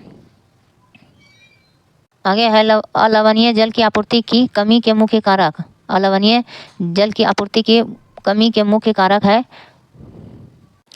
तो अलवणीय जल की आपूर्ति जो है इसका बढ़ता नगरीकरण, बेहतर होता जीवन स्तर, बांधों के जलाशयों के माध्यम से विद्युत उत्पादन, ये नहीं होगा। ठीक है, भोजन, नगदी फसलों की बढ़ती मांग, ये आपका सही हो जाएगा, ए, बी और डी। बेहतर होता जीवन स्तर, बढ़ता नगरीकरण, भोजन, नगदी फसलों में बढ़ती मांग। पॉइंट में देख लीजिए, अलवणीय जल की आपूर्ति की कमी का मुख्य कारण निम्न है, बढ़ता नगरीकरण, बेहतर होता जीवन स्तर, भोजन व नगदी फसलों में बढ़ती मांग, बढ़ती जनसंख्या, बढ़ता औद्योगिकरण। आगे है, सबसे उचित विकल्प का चयन करना है। भूमि उपयोग में परिवर्तन हमारे समाज में सांस्कृतिक परिवर्तन के बढ़ावा देती है क्योंकि उस क्षेत्र के लोगों की प्रति व्यक्ति आय को बढ़ा देता है। तो भूमि उपयोग में परिवर्तन हमारे समाज में सांस्कृतिक परिवर्तन को बढ़ावा देती है। और सी नंबर में यह स्थानीय प्राकृतिक संसाधन और उसकी व्यवस्था को प्रभावित करती है। तो यह सही हो जाएगा आपका, सी नंबर में भूमि उपयोग में परिवर्तन हमारे समाज में सांस्कृतिक परिवर्तनों को बढ़ावा देती है क्योंकि वह स्थानीय प्राकृतिक संसाधनों और उसकी व्यवस्था को प्रभावित करती है। भूमि उपयोग परिवर्तन एक ऐसी प्रक्रिया है जिसमें प्राकृतिक परिदृश्य को प्रत्यक्ष रूप से बस्तियों, वाणिज्यिक एवं आर्थिक उपयोग एवं वानिकी गतिविधियों जैसे मानव प्रेरित भूमि उद्योग के लिए परिवर्तित कर दिया जाता है। तो इसमें क्या कहता है कि किसी को एक छवि में बांधने का अर्थ क्या है कि रूढ़िबद्ध धारणा बनाना। ठीक है, 28 नंबर का भी हो जाएगा, किसी को एक छवि में बांधने का अर्थ है रूढ़िबद्ध धारणा बनाना। जब हम सभी लोगों को एक ही छवि में बांध देते हैं या उनके बारे में पक्की एवं निश्चित धारणा बना लेते हैं तो उसे रूढ़िबद्ध धारणा कहते हैं। और जब इन रूढ़िबद्ध धारणाओं के अनुमान लगाने के साथ व्यवहार करने लगते हैं तो इसे भेदभाव कहते हैं। तो ये 28 नंबर हो गया आपका क्वेश्चन पूरा।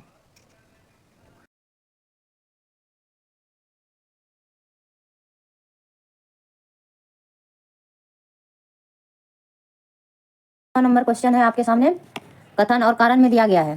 ठीक है, समानता के संदर्भ में कथन ए और कारण आर को पढ़ें। कथन ए है, समानता एक वास्तविकता बनने इसके लिए लोगों के संघर्ष और सरकार द्वारा सकारात्मक कदम उठाए जाने की बहुत आवश्यकता है। और कथन आर, कारण आर है, आर में दिया गया है कि समानता वह मूल्य है जिसके लिए हमें निरंतर संघर्ष करते रहना होगा, यह स्वतः नहीं होगा। तो यहाँ जो है कथन ए और कथन आर दोनों सही है, और ए आर की व्याख्या करता है, ए की व्याख्या आर करता है। ठीक है, तो ये दोनों आपका ऑप्शन सही है। और यहाँ है ए नंबर में ए तथा आर दोनों सही है, और आर ए की व्याख्या करता है। व्याख्या में देखिए, समानता एक वास्तविकता बने इसके लिए लोगों के संघर्ष और सरकार द्वारा सकारात्मक कदम उठाए जाने की बहुत आवश्यकता है। और समानता वह मूल्य है जिसके लिए हमें निरंतर संघर्ष करते रहना होगा, स्वतः नहीं होगा। इसलिए दोनों कथन सही है, और आर ए की सही व्याख्या करती है। अगला क्वेश्चन है आपके सामने 30 नंबर, निम्नलिखित में से कौन सा कथन सही है? तो पंच को पंचायत क्षेत्र के वार्ड सदस्य के नाम से भी जाना जाता है। आगे है बी नंबर में, ग्राम सभा के सभी सदस्य मिलकर पंचायत मुखिया को चुनते हैं। सी नंबर में, ग्राम सभा एक पंचायत के क्षेत्र में रहने वाले सभी वयस्कों की सभा होती है। तो यहाँ तीनों कथन आपका सही हो जाएगा। पंच को पंचायत क्षेत्र के वार्ड सदस्य के नाम से भी जाना जाता है, ये भी सही है आपका। और पंचायत मुखिया को चुनते हैं ग्राम सभा के सभी सदस्य मिलकर। और ग्राम सभा एक पंचायत के क्षेत्र में रहने वाले सभी वयस्कों की सभा होती है। ग्राम सभा वयस्कों की सभा होती है पंचायत के एक क्षेत्र में रहने वाले। तो डी ऑप्शन सही हो जाएगा। एक्सप्लेनेशन में दिया गया है, ग्राम सभा में पंच को पंचायत क्षेत्र के वार्ड सदस्य के नाम से भी जाना जाता है। ग्राम सभा के सभी सदस्य मिलकर पंचायत के मुखिया चुनते हैं। ठीक है, और ग्राम सभा एक पंचायत के क्षेत्र में रहने वाले सभी वयस्कों की सभा होती है। दिए गए तीनों कथन सही है। पंचायती राज का शुभारंभ कब हुआ है? तो पंचायती राज का शुभारंभ स्वतंत्र भारत में 2 अक्टूबर 1959 ईस्वी को हुआ है, जो कि भारत के प्रथम प्रधानमंत्री जवाहरलाल नेहरू के द्वारा राजस्थान राज्य के नागौर जिला में हुआ था। सबसे प्रथम नागौर जिला में पंचायती राज लागू किया गया था 2 अक्टूबर 1959 ईस्वी को। 73वां संविधान संशोधन पंचायती राज से संबंधित है। 73वें संविधान संशोधन अधिनियम 1973 के द्वारा पंचायती राज को संवैधानिक दर्जा प्रदान किया गया। 31वां नंबर क्वेश्चन है आपके सामने, राज्यसभा के विषय में निम्नलिखित में से कौन से कथन सही है? राज्यसभा के 12 सदस्य प्रधानमंत्री द्वारा नामांकित किए जाते हैं। आगे है बी नंबर, राज्यसभा के सदस्य का चुनाव विभिन्न राज्यों के विधानसभाओं के निर्वाचित सदस्य करते हैं। सी नंबर ऑप्शन में है कि यह मुख्यतः संसद में राज्यों के प्रतिनिधियों के रूप में कार्य करती है। डी नंबर में है, इसकी लोकसभा द्वारा परिवर्तित नियमों की पुनरावृत्ति एवं परिवर्तन में भूमिका है। तो आपका जो है ए नंबर तो बिल्कुल गलत हो जाएगा, यहाँ राष्ट्रपति हो जाएगा। ठीक है, राष्ट्रपति 12 सदस्यों को नामांकित करते हैं। अब राज्यसभा के सदस्य का चुनाव विभिन्न राज्य और विधानसभा के निर्वाचित सदस्य करते हैं, ये आपका बिल्कुल सही हो जाएगा। संसद में राज्यों के प्रतिनिधि के रूप में कार्य करती है, ये भी सही है। राज्य में प्रतिनिधि का कार्य संसद का काम है। ठीक है, लोकसभा द्वारा परिवर्तित नियमों की पुनरावृत्ति परिवर्तन में भूमिका है इसकी, ये भी सही है। तो आपका जो है बी सी डी आपका ऑप्शन ये सही हो जाएगा, बी सी डी। व्याख्या में दिया गया है कि भारत की संसद राष्ट्रपति, राज्यसभा तथा लोकसभा से मिलकर बनती है। संसद देखिए राष्ट्रपति, राज्यसभा और लोकसभा से मिलकर बनती है। राज्यसभा संसद का उच्च सदन होता है। राज्यसभा के बारे में निम्नलिखित कथन सत्य है। वर्तमान समय में राज्यसभा में 245 सदस्य हैं। इनमें से 12 सदस्य राष्ट्रपति द्वारा मनोनीत किए जाते हैं, न कि प्रधानमंत्री द्वारा। दूसरा नंबर पॉइंट है, राज्यसभा के सदस्य का चुनाव विभिन्न राज्यों के विधानसभाओं के निर्वाचित सदस्य करते हैं। तीसरा पॉइंट में है, यह मुख्यतः संसद में राज्यों के प्रतिनिधि के रूप में कार्य करती है। तो ये हो गया परिवर्तित, लोकसभा द्वारा परिवर्तित नियमों को पुनरावृत्ति एवं परिवर्तन में भूमिका है लोकसभा द्वारा। ठीक है, नियमों का परिवर्तित और पुनरावृत्ति परिवर्तन में भूमिका है लोकसभा द्वारा। और ये हो गया आपका प्रतिनिधि के रूप में कार्य करती है संसद राज्य में। और चौथा पॉइंट है आपका, राज्यसभा के सदस्यों का कार्यकाल कितना वर्ष होता है? तो 6 वर्ष का होता है। इसके 1/3 सदस्य प्रति 2 वर्ष बाद सेवानिवृत्त हो जाते हैं, यानी रिटायर हो जाते हैं। 2 वर्ष में राज्यसभा के सदस्य 1/3 भाग राज्यसभा के सदस्य क्या होते हैं, 2 वर्ष में रिटायर हो जाते हैं। और इसका कार्यकाल 6 वर्ष के लिए होता है राज्यसभा के सदस्यों का। और भारत का उपराष्ट्रपति राज्यसभा का पदेन सभापति होता है, यानी कि अध्यक्ष होते हैं पदेन सभापति राज्यसभा के उपराष्ट्रपति। 32 नंबर क्वेश्चन में है, कॉलम 1 को कॉलम 2 से मिलान करना है। ठीक है, कॉलम दिया गया है ए बी करके, और इधर 1 2 3 4 करके दिया है। वेतनभोगी कर्मचारी के लिए तो इसमें हो जाएगा अनियमित कार्य, स्वरोजगार और बिना वेतन का मजदूर, तो स्वरोजगार तो फुटपाथ ठेला दुकानदार हो जाएगा। वेतन भोगी कौन हो जाएगा, पहले इसको मिला लीजिए। अनियमित काम किसके लिए है, निर्माण मजदूर करने वाले के लिए। और वेतन भोगी कर्मचारी हो जाएगा आपका ये शिक्षक। बिना वेतन का मजदूर हो जाएगा गृहिणी, ठीक है, बिना वेतन का मजदूर गृहिणी। तो आपका देखिए ए का 4 बी का 3, ए का 4 बी का 3 कहाँ है, ये है बी का 3 ए का 4 और सी नंबर का है 1, सी का 1 डी का 2, ये सी नंबर आपका ऑप्शन सही हो जाएगा। देख लीजिए, बिना वेतन कर्मचारी हो जाएगा, वेतन भोगी कर्मचारी शिक्षक हो गया। अनियमित काम निर्माण मजदूर करते हैं, अनियमित रूप से इन्हें रोजगार मिलता है, रोजगार नहीं मिल पाता इसलिए। स्वरोजगार हो गया, फुटपाथ का ठेला लगाने वाला अपना रोजगार खोलता है। बिना वेतन का मजदूर गृहिणी होती है। 33 नंबर में है व्यापारी और बुनकरों के बीच की व्यवस्था, जहाँ व्यापारी बुनकरों को कच्चा माल देता है और उसे तैयार माल प्राप्त करता है, कहलाती है तो दादन व्यवस्था कहलाती है, ठीक है। पुटिंग आउट सिस्टम है ये, सी नंबर ऑप्शन इसमें सही हो जाएगा। व्यापारी और बुनकरों के बीच की व्यवस्था, जहाँ व्यापारी बुनकरों को कच्चा माल देता है और उससे तैयार माल प्राप्त करता है, वह व्यवस्था दादन व्यवस्था कहलाती है। दादन व्यवस्था प्रणाली घरेलू स्तर पर निर्मित वस्तुओं को खरीदने और बेचने की एक पुरानी प्रथा है। इसे कुटीर उद्योग के रूप में भी जाना जाता है। दादन व्यवस्था को कुटीर उद्योग के रूप में भी जाना जाता है। आमतौर पर पूरा परिवार इस प्रक्रिया में मदद करता है और भारत के अधिकांश क्षेत्रों में बुनाई उद्योग में दादन व्यवस्था जो है प्रचलित है। 34 नंबर क्वेश्चन है आपके सामने। 34 नंबर में है, निम्नलिखित में से इस तर्क कि लोकतांत्रिक देश में अकाल की संभावना कम होती है, कौन से वैध कारण है। तो लोकतांत्रिक देश में अकाल की संभावना कम होती है, इनका कारण क्या है कि लोग अपनी अवस्था का पालन करने के लिए स्वतंत्र है। तो आगे है बी नंबर में, सरकार अगले चुनाव में हार के भय से शीघ्र प्रतिक्रिया देगी, ये आपका सही हो जाएगा, ठीक है। ये लोकतांत्रिक देश में यही है सबसे प्रमुख कारण। अभी भी महाराष्ट्र और झारखंड में जो चुनाव हुआ उसके पहले झारखंड में मैया सम्मान योजना, और अभी उनको देखा देखी जो है बीजेपी सरकार ने भी 2000 मंथली की 2500 ऐसे कुछ करके अपना एक योजना फिर चलाए हैं। तो यही है। फिर विपक्ष भूख और भुखमरी की ओर से ध्यान आकर्षित कर सकता है, ये भी सही है। विपक्ष जो है भुखमरी की ओर ध्यान आकर्षित कर सकता है, विपक्ष भूख और भुखमरी की ओर, ये भी सही हो जाएगा आपका जो है। विपक्ष के कारण भी अकाल का कम संभावना होती है। आगे है, स्वतंत्र प्रेस अकाल से हो रहे कष्टों की रिपोर्ट बना सकती है, और प्रेस की स्वतंत्रता के कारण ही अकाल पर जो रिपोर्ट बनता है, तो इससे क्या है, जनता जनार्दन जागरूक होता है, इससे जनता जनार्दन की मांगे बढ़ती है, उससे क्या होता है, सरकार भी सक्रिय रूप से कार्य करने के लिए सोचने के लिए मजबूर हो जाता है। तो बी सी डी तीनों हो जाएगा आपका। बी सी डी आपका सी नंबर में है, लोकतांत्रिक देश में अकाल की संभावना कम होती है, निम्नलिखित वैध कारण है। सरकार अगले चुनाव में हार के भय से शीघ्र प्रतिक्रिया देगी, विपक्ष भुखमरी की ओर ध्यान आकर्षित करता है, स्वतंत्र प्रेस अकाल से हो रहे कष्टों की रिपोर्ट बना सकता है, लोकतांत्रिक सरकारें लोगों के प्रति ज्यादा उत्तरदायी होती है, ठीक है। लोकतांत्रिक सरकार में लोगों के प्रति ज्यादा उत्तरदायी बनना पड़ता है मजबूरन। लोकतांत्रिक व्यवस्था वाला देश एवं यह एक युवा राष्ट्र है। भारत जो है दुनिया का सबसे लोकतांत्रिक व्यवस्था वाला सबसे बड़ा मतलब है, सबसे लोकतांत्रिक व्यवस्था वाला देश है और युवा राष्ट्र वाला देश है भारत। 1947 में आज़ादी के बाद भारत दुनिया का सबसे बड़ा लोकतांत्रिक देश बना। आगे 35 नंबर में, अगर किसी कक्षा में केवल लड़कियां जैसे दिया है, सफाई कार्य के में सहायता के लिए कहा जाता है, इसे उदाहरण मान सकते हैं। तो इसे उदाहरण मानेंगे जेंडर स्टेरियोटाइप्स, लैंगिक रूढ़िबद्ध धारणा का, समझे ना। केवल लड़कियों को सफाई कार्य में संलग्न करना, यानी कि ये हो गया जेंडर स्टेरियोटाइप, लैंगिक रूढ़िबद्धता। आगे है, अगर किसी कक्षा में केवल लड़कियों को सफाई कार्य में सहायता के लिए कहा जाता है, तो ये इस उदाहरण को लैंगिक रूढ़िबद्ध धारणा मान सकते हैं। रूढ़िबद्धता से अभिप्राय समाज में व्याप्त विभिन्न असामाजिक क्रियाएं एवं कुरीतियों से है, जो एक पीढ़ी से दूसरी पीढ़ी में अपने मूल रूप में स्थानांतरित होती रहती है। इसकी सामाजिक उपयोगिता न होते हुए भी प्रत्येक वर्ग एवं समुदाय इसको मान्यताएं प्रदान करता है। रूढ़िबद्धता अंधविश्वासों का एक ऐसा समुच्चय है जो गलत या अधूरी सूचना पर आधारित है तथा जिसे पूरे समूह के लिए प्रयुक्त किया जाता है। स्मिथ के अनुसार रूढ़िबद्ध धारणा का जो है परिभाषा दिया है स्मिथ ने। आगे का क्वेश्चन है 36 नंबर का है, संविधान सभा के संबंध में सही नहीं पूछ रहा है, सही नहीं है संविधान सभा के संबंध में। तो संविधान सभा में कई सदस्य थे जो भारतीय राष्ट्रीय कांग्रेस के साथ नहीं थे, ये आपका सही हो जाएगा। और यहाँ क्या पूछा है, नहीं पूछा है, ठीक है। संविधान सभा ने विभिन्न सामाजिक समूहों से आए सदस्यों का प्रतिनिधित्व किया था, ये भी सही हो जाएगा, ठीक है। सभा ने विभिन्न सामाजिक समूह से आए सदस्यों का प्रतिनिधित्व किया था, ये सही है। सभा के सदस्य विभिन्न विचारधाराओं में विश्वास करते थे, और ये भी सही है, विभिन्न विचारधाराओं में भी विश्वास रखते थे। आगे है, सभा में केवल पुरुष सदस्य थे, नहीं, यही आपका गलत हो जाएगा, ठीक है। डी नंबर ऑप्शन आपका गलत हो गया। कैबिनेट मिशन की संस्तुतियों के आधार पर भारतीय संविधान सभा का निर्माण करने वाले संविधान सभा का गठन जुलाई 1946 में हुआ, ठीक है। संविधान का निर्माण करने वाली संविधान सभा का गठन जुलाई 1946 में किया गया था। संविधान सभा के संबंध में सही कथन महिलाओं की संख्या संविधान सभा में 15 थी। संविधान सभा में कई सदस्य थे जो भारतीय राष्ट्रीय कांग्रेस के साथ भी नहीं थे, ठीक है, सभी भारतीय राष्ट्रीय कांग्रेस के सदस्य नहीं थे। संविधान सभा के सदस्य विभिन्न विचारधाराओं में विश्वास करते थे। 9 दिसंबर 1946 को संविधान सभा की प्रथम बैठक नई दिल्ली में काउंसिल चैम्बर के पुस्तकालय भवन में हुई थी।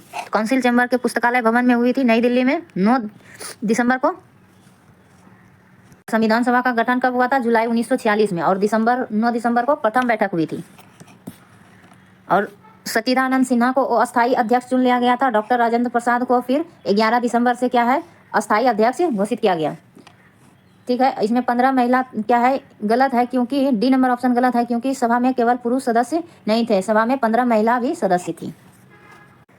अगला क्वेश्चन है, भारतीय संविधान की प्रस्तावना सभी नागरिकों को किन 2 प्रकार की समानता सुनिश्चित करता है? भारतीय संविधान की प्रस्तावना सभी नागरिकों को किन 2 प्रकार की समानता सुनिश्चित करता है? तो स्टेटस एंड अपॉर्चुनिटी, प्रतिष्ठा और अवसर, आय और धन, संपत्ति और प्रतिष्ठा, अवसर और आय। तो ये नहीं, प्रतिष्ठा और अवसर होगा, धन क्यों देगा किसी को, आय और संपत्ति, ये इस सब में जो है समानता को बढ़ावा नहीं दिया गया है। लेकिन उनको कोशिश कर सकते हैं आप, अधिकतम कोशिश हर एक क्षेत्र में आप कर सकते हैं, लेकिन समानता जो है आपका प्रतिष्ठा और अवसर की समानता दिया गया है। भारतीय संविधान की प्रस्तावना सभी नागरिकों को प्रतिष्ठा और अवसर नामक 2 प्रकार की समानता प्रदान करता है। संविधान की प्रस्तावना का प्रस्ताव 13 दिसंबर 1946 को संविधान सभा में जवाहरलाल नेहरू द्वारा पेश किए गए उद्देश्य प्रस्ताव के आधार पर 26 नवंबर 1949 को संविधान सभा द्वारा अपनाया गया। तो संविधान की प्रस्तावना का प्रस्ताव 13 दिसंबर 1946 को जवाहरलाल नेहरू के द्वारा जो है पेश किए गए, और उद्देश्य प्रस्ताव के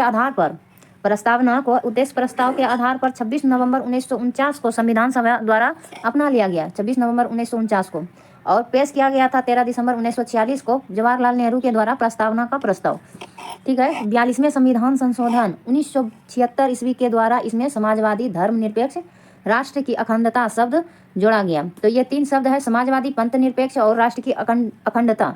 ये शब्द जो है 42वें संविधान संशोधन 1976 के द्वारा जोड़ा गया। प्रभुत्व संपन्न, समाजवादी, पंथ निरपेक्ष, लोकतांत्रिक गणराज्य है प्रस्तावना का मुख्य शब्द था।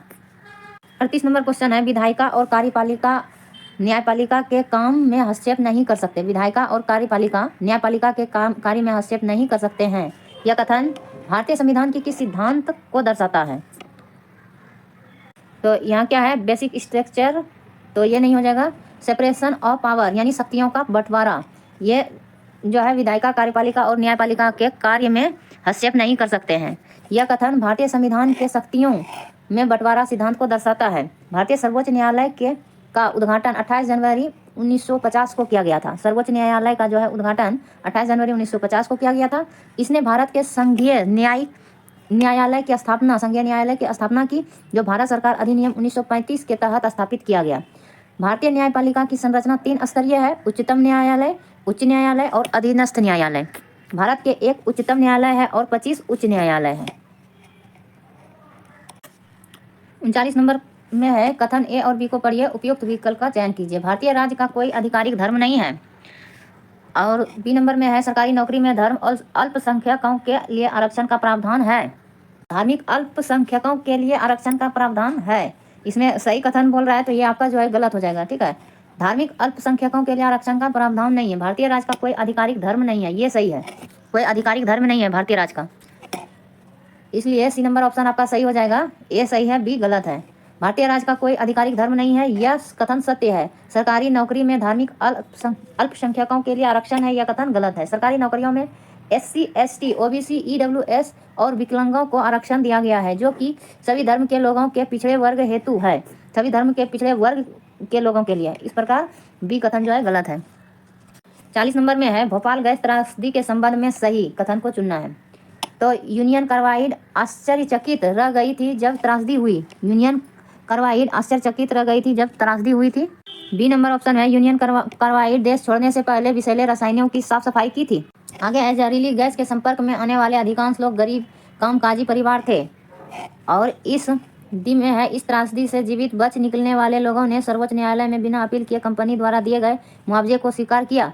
तो ये आपका जो है गलत हो जाएगा। सी नंबर आपका बिल्कुल सही है कि सबसे अधिक लोग जो है गरीब कामकाजी परिवार था जहरीली गैस के संपर्क में आने वाले। ये देखते हैं भोपाल गैस त्रासदी के बारे में। 3 दिसंबर 1984 को मध्य प्रदेश की राजधानी भोपाल में एक बहुराष्ट्रीय कंपनी, ठीक है, जो कि मध्य प्रदेश में भोपाल में हुआ था गैस त्रासदी 3 दिसंबर 1984 को भोपाल में एक बहुराष्ट्रीय कंपनी यूनियन कार्बाइड के कीटनाशक संयंत्र से मिथाइल आइसोसाइनेट नामक गैस का रिसाव के कारण हुई थी। इस जहरीली गैस के संपर्क में आने वाले अधिकांश लोग जो है गरीब कामकाजी परिवार से थे।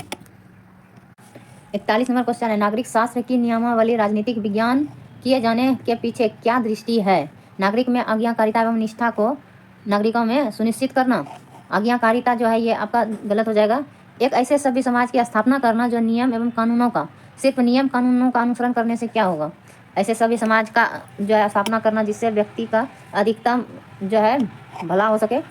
तो ये 80 नंबर में है, एक ऐसे सभ्य समाज की स्थापना करना जो अवगत, ग्रहणशील और उत्तरदायी हो, और उत्तरदायी भी हो, ये सही हो जाएगा आपका। प्रगतिशील दी में है, प्रगतिशील सार्वभौमिक मूल्यों के अनुसार एक सभ्य समाज की स्थापना करना, प्रगति के सार्वभौमिक मूल्यों के अनुसार, प्रगति के सार्वभौमिक मूल्यों के अनुसार एक सभ्य समाज की स्थापना करना।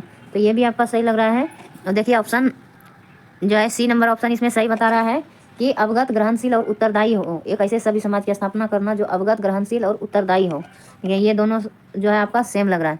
अच्छा, इसकी तुलना में ये इसलिए गलत हो जाएगा ऑप्शन क्योंकि प्रगति के, सिर्फ यहाँ बता रहे हैं प्रगति के सार्वभौमिक मूल्यों के अनुसार सभ्य समाज का स्थापना करना, और यहाँ एक ऐसे सभ्य समाज की स्थापना करना जो अवगत, ग्रहणशील और विशेष करके उत्तरदायी हो। ठीक है, ग्रहणशील भी हो, उत्तरदायी भी हो, इसीलिए सी नंबर ऑप्शन आपका सही हो गया।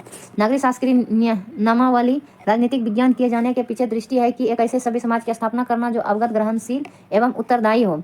नागरिक शास्त्र से राजनीतिक विज्ञान शब्दावली में बदलाव विमर्श नागरिक विकसित करने के उद्देश्य से किया गया है। नागरिक शास्त्र नागरिकों के पहलुओं और आवश्यकताओं से संबंधित है, जबकि राजनीतिक विज्ञान शासन के साथ है। 42वां नंबर क्वेश्चन है, सामाजिक विज्ञान की प्रकृति अंतर विषय है क्योंकि इनकी अपनी कोई विषय वस्तु नहीं है। तो ये आपका गलत हो जाएगा, इनकी भी बहुत सारे विषय वस्तु है। देखिए बी नंबर में है, सामाजिक विज्ञान के मुद्दे सामाजिक विज्ञान के कोई एक विषय से सीमित नहीं है। हाँ, ये भले हो सकता है, कोई एक विषय में सीमित नहीं है सामाजिक विज्ञान, तो इनके विभिन्न पहलू हैं। आगे है ये, इसमें आपका जो है ए नंबर गलत हो जाएगा। ठीक है, ए और बी दोनों गलत है, सॉरी इसमें बता रहे हैं कि ए बी दोनों गलत है। आगे देखिए, हाँ ऑप्शन नंबर में सी बताया है कि सिर्फ बी सही है। सामाजिक विज्ञान की प्रकृति अंतर विषय है क्योंकि सामाजिक विज्ञान के मुद्दे सामाजिक विज्ञान के कोई एक विषय में सीमित नहीं हो सकते हैं, इसलिए विकल्प बी सही है, ए गलत है। सामाजिक विज्ञान की प्रकृति मानव कल्याण से संबंधित है क्योंकि सामाजिक विज्ञान में सामाजिक सुरक्षा, स्वास्थ्य, मृत्यु दर को घटाना व जीवन प्रत्याशा को बढ़ाना आदि मुद्दों को गहनता से अध्ययन किया जाता है। 43 नंबर में है, निम्न में से कौन सा चार्ट एक प्रक्रिया के चरणों को प्रदर्शित करता है? तो सारणीबद्ध चार्ट, कथात्मक रूपरेखा, वर्गीकरण चार्ट, प्रवाह चार्ट। तो आपका जो है फ्लो चार्ट जो है ये आपका एक प्रक्रिया के चार्ट एक प्रक्रिया के चरणों को प्रदर्शित करता है। एक चार्ट प्रक्रिया को प्रदर्शित करता है प्रवाह चार्ट। प्रवाह चार्ट एक प्रक्रिया के चरणों को प्रदर्शित करता है। फ्लो चार्ट जिसे फ्लो डायग्राम या प्रोसेस फ्लो या डायग्राम प्रोसेस मैप के रूप में भी जाना जाता है। एक प्रक्रिया और उनके अनुक्रम में चरणों का एक आरेख है। गुणवत्ता सुधार में 2 प्रकार के फ्लो चार्ट का उपयोग किया जाता है। एक उच्च स्तरीय फ्लो चार्ट, दूसरा 6 से 10 तक होता है, प्रमुख चरणों को रेखांकित करता है। 44वां नंबर क्वेश्चन है, प्रारंभिक स्तर पर सामान्य तौर पर इस्तेमाल किए जाने वाला रचनावादी सामाजिक विज्ञान शिक्षण का तरीका है। तो रचनावादी सामाजिक विज्ञान के शिक्षण का तरीका क्या है जो कि प्रारंभिक स्तर पर सामान्य तौर पर इस्तेमाल किए जा सकते हैं? तो आपका जो है इसमें हो जाएगा C number option. C number में ए सी डी तीनों हो जाएगा कि ए में है परियोजना कार्य, ये सही हो जाएगा रचनावादी सामाजिक विज्ञान का शिक्षण के लिए। और आपका व्याख्यान नहीं चलेगा, क्षेत्र कार्य हो जाएगा, फील्ड ट्रिप्स, और क्षेत्र कार्य जाएगा घूमने, क्षेत्रीय कार्य और परिचर्चा, डिस्कशन होना बहुत जरूरी है, सामाजिक विज्ञान शिक्षण के लिए आवश्यक है। सी नंबर ऑप्शन इसमें सही है, परियोजना कार्य, क्षेत्र कार्य और परिचर्चा प्रारंभिक स्तर पर समान तौर पर इस्तेमाल किए जाने वाले रचनावादी विज्ञान शिक्षण के तरीके हैं। विज्ञान शिक्षण के संबंध में रचनावाद शब्द का अर्थ है बच्चों को विज्ञान सिखाने की प्रक्रिया में सक्रिय रूप से शामिल होना। रचनावादी परिप्रेक्ष्य में ज्ञान, समझ, आवेदन कौशल आदि या याद रखना, समझना, आवेदन करना, विश्लेषण करना आदि की कल्पना नहीं की जा सकती है। यह एक दूसरे से अलग है क्योंकि कोई भी ज्ञान तब तक संभव नहीं है जब तक कि उसकी ओर से समझ न हो। ठीक है, रचनावाद में ज्ञान का निर्माण होता है और रचनावादी परिप्रेक्ष्य में सीखना ज्ञान के निर्माण की एक प्रक्रिया है। 45वां नंबर ऑप्शन है, 4 कार्यों पर ध्यान दें। उन कार्यों का चयन करें जो रचनावादी कक्षा में विषय योजना बनाने हेतु सबसे अधिक महत्वपूर्ण है। शिक्षण अधिगम गतिविधियों को विशेष रूप से उल्लेखित करना। बी नंबर में है स्पष्ट रूप से अधिगम उद्देश्य को बताना, तो ये भी आपका सही आकलन के तरीके को चयन करना। आगे है परीक्षा में सफल होने के लिए उपयोगी सूचनाएं शामिल करना, तो ये आपका शायद गलत हो जाएगा। देखिए ऑप्शन नंबर क्या व्याख्या दिया है, तो ए बी सी जो है ये सही है आपका option A B C number जो है आपका सही है, ए नंबर ऑप्शन।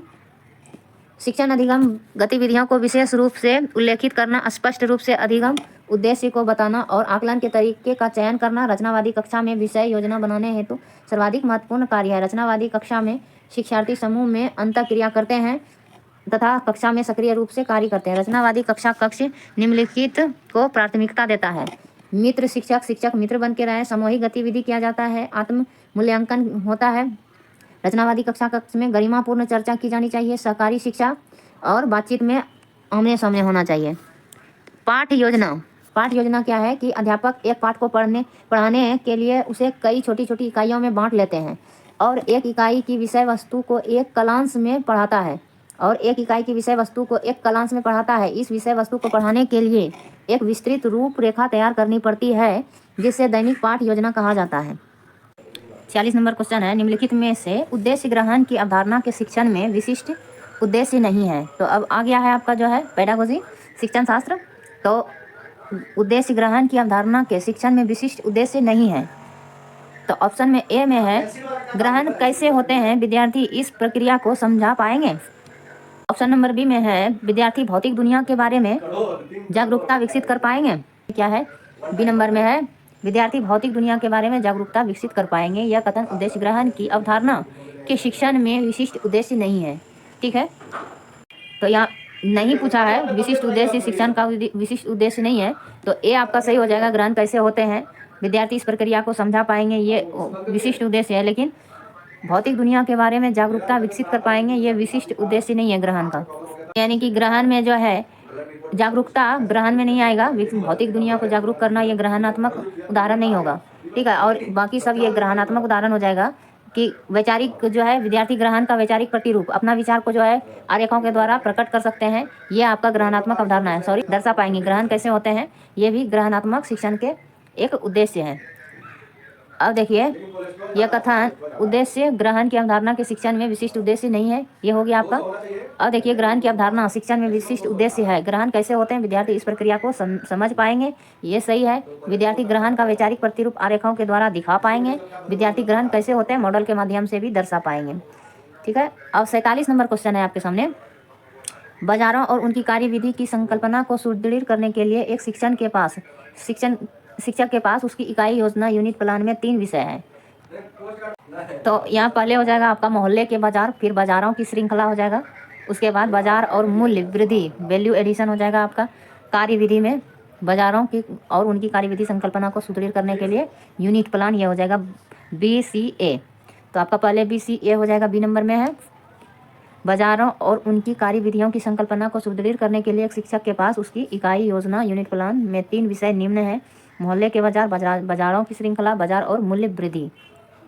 48 नंबर क्वेश्चन क्या कहता है कि डैश योजना सामाजिक विज्ञान की सारी पाठ्यचर्यागत और पाठ्यसहगामी क्रियाकलापों का संकलन होती है जो कि उस विशिष्ट शैक्षिक वर्ष में संचालित किए जाते हैं। तो विशिष्ट शैक्षणिक वर्ष में जो संचालित किए जाते हैं विशिष्ट पूरे वर्ष में एनुअल में होता है, एनुअल डी नंबर वार्षिक होता है। ठीक है, वार्षिक योजना सामाजिक विज्ञान की सारी पाठ्यचर्यागत और पाठ्यसहगामी क्रियाकलापों का संकलन होती है जो कि उस विशिष्ट शैक्षणिक वर्ष में संचालित किए जाते हैं। यह शिक्षण की ऐसी दीर्घकालीन योजना है जो विद्यालय के पूरे एक सत्र के लिए बनाई जाती है। वार्षिक योजना में शिक्षक संपूर्ण सत्र की विभिन्न गतिविधियों का ब्यौरा रखता है। वार्षिक योजना का महत्व क्या है, तो जानते हैं वार्षिक योजना के महत्व। तो वार्षिक योजना के महत्व है कि वार्षिक योजना से सत्र भर के शिक्षण कार्य को एक निश्चित दिशा मिलती है। शिक्षक के आत्म मूल्यांकन में सहायक होता है। शिक्षक विषय की समुचित तैयारी कर सकता है। छात्र को सत्र की समस्त गतिविधियों का प्रतिबिंब सत्र के आरंभ में ही मिलता है। आपका हो गया अब नंबर समाप्त। 49 नंबर क्वेश्चन है, निम्नलिखित कथन पर विचार कीजिए और सही विकल्प का चयन करना है। तो जेंडर लैंगिक भूमिकाओं को सिखाते समय एक शिक्षक को डैश, तो एक शिक्षक को चाहिए कि लड़के और लड़कियों को क्या है, लैंगिक भूमिका को सिखाते समय लड़के लड़कियों को अलग व्यवसाय को अपनाने का सुझाव देना चाहिए। ये तो बिल्कुल नहीं होगा। लड़के लड़कियों को अलग अलग शिक्षा देनी चाहिए। आगे है, दैनिक जीवन में जेंडर रूढ़ियों को चुनौती देनी चाहिए। तो ये सही हो जाएगा आपका जो है सी नंबर। तो सी नंबर कहाँ है, डी में है केवल सी। ठीक है, चुनौती देना चाहिए दैनिक जीवन में जेंडर रूढ़ियों को चुनौती देना चाहिए। तो जेंडर भूमिकाओं को सिखाते समय एक शिक्षक को दैनिक जीवन में जेंडर रूढ़ियों को चुनौती देना चाहिए। जेंडर रूढ़िवादिता अपेक्षाकृत स्थिर और अति व्यापक अभिवृत्ति और व्यवहार को संदर्भित करता है। किसी व्यक्ति विशेष के लिए उसे जैविक लिंग के आधार पर सामान्य और उपयुक्त माना जाता है। उदाहरण के लिए एक पुरुष कह सकता है कि महिलाएं लड़ाई के लिए नहीं है, जबकि एक महिला कह सकती है कि पुरुष कुछ नहीं करते हैं लेकिन देखते हैं। इस तरह शक भाव जेंडर रूढ़िवादिता का प्रतिनिधित्व करते हैं। ठीक है, इस तरह नहीं होना चाहिए, जो कि लिंग के आधार पर एक पूरे समूह की विशेषताओं के बारे में अति व्यापक है। जेंडर पक्षपात पर इस तरह की परिचर्चा बच्चों की जेंडर रूढ़िवादिता को कम करने के लिए एक प्रभावी रणनीति है। ठीक है, इस तरह करने से क्या होगा, उन्हें सोचने समझने की क्षमता बढ़ेगी और विकसित होगा। जेंडर रूढ़िवादिता को समझने में जेंडर रूढ़िवादिता को समझने में उसकी सोच विकसित होगी। 50 नंबर है क्वेश्चन, महिलाओं को कार्य क्षेत्र में आने वाली चुनौतियों के विषय पर प्रोजेक्ट के लिए निम्नलिखित में से कौन सा स्रोत प्राथमिक सूचना दे सकते हैं। तो यहाँ प्राथमिक सूचना दे सकता है जो कौन सा स्रोत होगा प्राथमिक सूचना जो दे सकने में, तो पर्सनल इंटरव्यू होगा। ठीक है, व्यक्तिगत साक्षात्कार, ये नंबर इसमें सही हो जाएगा। महिलाओं को कार्य क्षेत्र में आने वाली चुनौतियों विषय पर प्रोजेक्ट करने के लिए व्यक्तिगत साक्षात्कार स्रोत प्राथमिक सूचना दे सकते हैं। जिन स्रोतों से हमें जानकारी मिलती है कि उन्हें डेटा सूचना स्रोत कहा जाता है और इनमें दस्तावेज, मानव संस्थान और साथ ही समाचार पत्र, रेडियो, टेलीविज़न जैसे बड़े पैमाने पर मीडिया शामिल हो सकते हैं। उनकी सामग्री और रूपों के बावजूद जानकारी के सभी रिकॉर्ड किए गए स्रोत दस्तावेज स्रोतों के अंतर्गत आते हैं। 51 नंबर क्वेश्चन है, छात्रों के साथ प्रोजेक्ट करने के लिए सबसे पहला कदम क्या होना चाहिए। तो छात्रों के साथ प्रोजेक्ट करने के लिए पहला कदम कौन सा होना चाहिए, तो उद्देश्य का निर्धारण। ठीक है, छात्रों के साथ प्रोजेक्ट करने के लिए उद्देश्य का जो है निर्धारण करना चाहिए। उद्देश्य का निर्धारण, छात्रों के साथ एक प्रोजेक्ट करने के लिए सबसे पहला कदम उद्देश्य का निर्धारण करना चाहिए। प्रोजेक्ट विधि की मूल अवधारणा जॉन डीवी, प्रोजेक्ट विधि की मूल अवधारणा किसने दिया है, तो जॉन डीवी के द्वारा दी गई है। इसके शिष्य किलपैट्रिक और इनके शिष्य कौन थे, किलपैट्रिक ने दान विधि का प्रतिपादन किया है। इस विधि में बालक द्वारा ही किसी समस्या को प्रोजेक्ट द्वारा हल किया जाता है। यह उद्देश्य पूर्ण होती है। इसमें शिक्षक दर्शक के रूप में काम करता है। 52 नंबर में है, अधिगमकर्ता विश्लेषण कौशल का आकलन करते हैं। तो विश्लेषण का जो है आकलन कौन सा ऑप्शन करेगा, तो यहाँ देखिए ए नंबर में सहारा रेगिस्तान के लोग किस प्रकार के वस्त्र पहनते हैं, तो इससे जो है बच्चों का विश्लेषण का आकलन नहीं होगा। आगे ऑप्शन है बी नंबर, सहारा रेगिस्तान की जलवायु इतनी कठोर और गर्म है तब भी वहाँ पर लोग भारी वस्त्र क्यों पहनते हैं। ठीक है, कठोर और फिर भी वहाँ के लोग भारी वस्त्र क्यों पहनते हैं, क्यों जैसे आया यहाँ क्या बोला तो नहीं होगा। ठीक है, वस्त्र किस प्रकार और किस प्रकार पहनते हैं ये नहीं होगा। अब भारी वस्त्र क्यों पहनते हैं, इसे होने के बाद फिर उपयुक्त कारणों और उदाहरणों के साथ चर्चा कीजिए। तो ये हो गया विश्लेषण आकलन का उदाहरण। आगे है, आज सहारा रेगिस्तान एक समय में हरा भरा मैदान हुआ करता था। ठीक है, आज का सहारा रेगिस्तान एक समय में हरा भरा हुआ करता था। आप इस कथन की जांच कैसे करेंगे, तो ये भी आपका विश्लेषण कर देंगे। इस ऑप्शन से बी और सी ऑप्शन आपके कथन का विश्लेषण का आकलन करेंगे। ठीक है, तो आपका बी सी हो जाएगा, आपका बी और सी ऑप्शन सही हो जाएगा। सहारा रेगिस्तान की जलवायु इतनी कठोर और गर्म है तब भी वहाँ पर लोग भारी वस्त्र क्यों पहनते हैं, उपयुक्त कारण वो उदाहरणों के साथ चर्चा कीजिए। और आज का सहारा रेगिस्तान एक समय में हरा भरा मैदान हुआ करता था। आप इस कथन की जांच कैसे करेंगे। इस तरह के प्रश्न अधिगमकर्ता विश्लेषण कौशल का आकलन करते हैं। विश्लेषणात्मक कौशल सूचना एकत्र करने और विश्लेषण करने, समस्या हल करने और निर्णय लेने की क्षमता का संदर्भ लेते हैं। निम्नलिखित प्रश्न भी अधिगमकर्ता विश्लेषण कौशल का आकलन करते हैं। आगे देखिए कौन कौन से प्रश्न हैं जो कि विश्लेषण का आकलन करेंगे। साक्षरता क्या है, राष्ट्रीय साक्षरता दर से अधिक दर वाले 5 राज्यों की सूची बनाइए। आगे है, निजी स्वास्थ्य सुविधाओं के कई मायने हो सकते हैं, अपने क्षेत्र को कुछ उदाहरणों की सहायता से स्पष्ट कीजिए। तो ये सब हो गया विश्लेषण आकलन प्रश्न। 53 नंबर क्वेश्चन है, एक सामाजिक विज्ञान शिक्षिका निम्नलिखित आकलन में से कौन सा चुन सकती है। ठीक है, विज्ञान की शिक्षिका है, आकलन में से कौन सा चुन सकती है। अगर उन्हें यह समझाना हो कि एक विद्यार्थी भूगोल में सफल नहीं है, उसे समझाना है कि एक विद्यार्थी भूगोल में सफल नहीं है, तो स्थापन आकलन, योगात्मक आकलन, नैदानिक आकलन, रचनात्मक आकलन। तो इसमें नैदानिक होगा, जिसमें भूगोल में जो है विद्यार्थी सफल नहीं है एक विद्यार्थी, तो नैदानिक डायग्नोस्टिक असेसमेंट होगा। नैदानिक आकलन उनका पहचान के उनका जो है कमी को पूरा करना।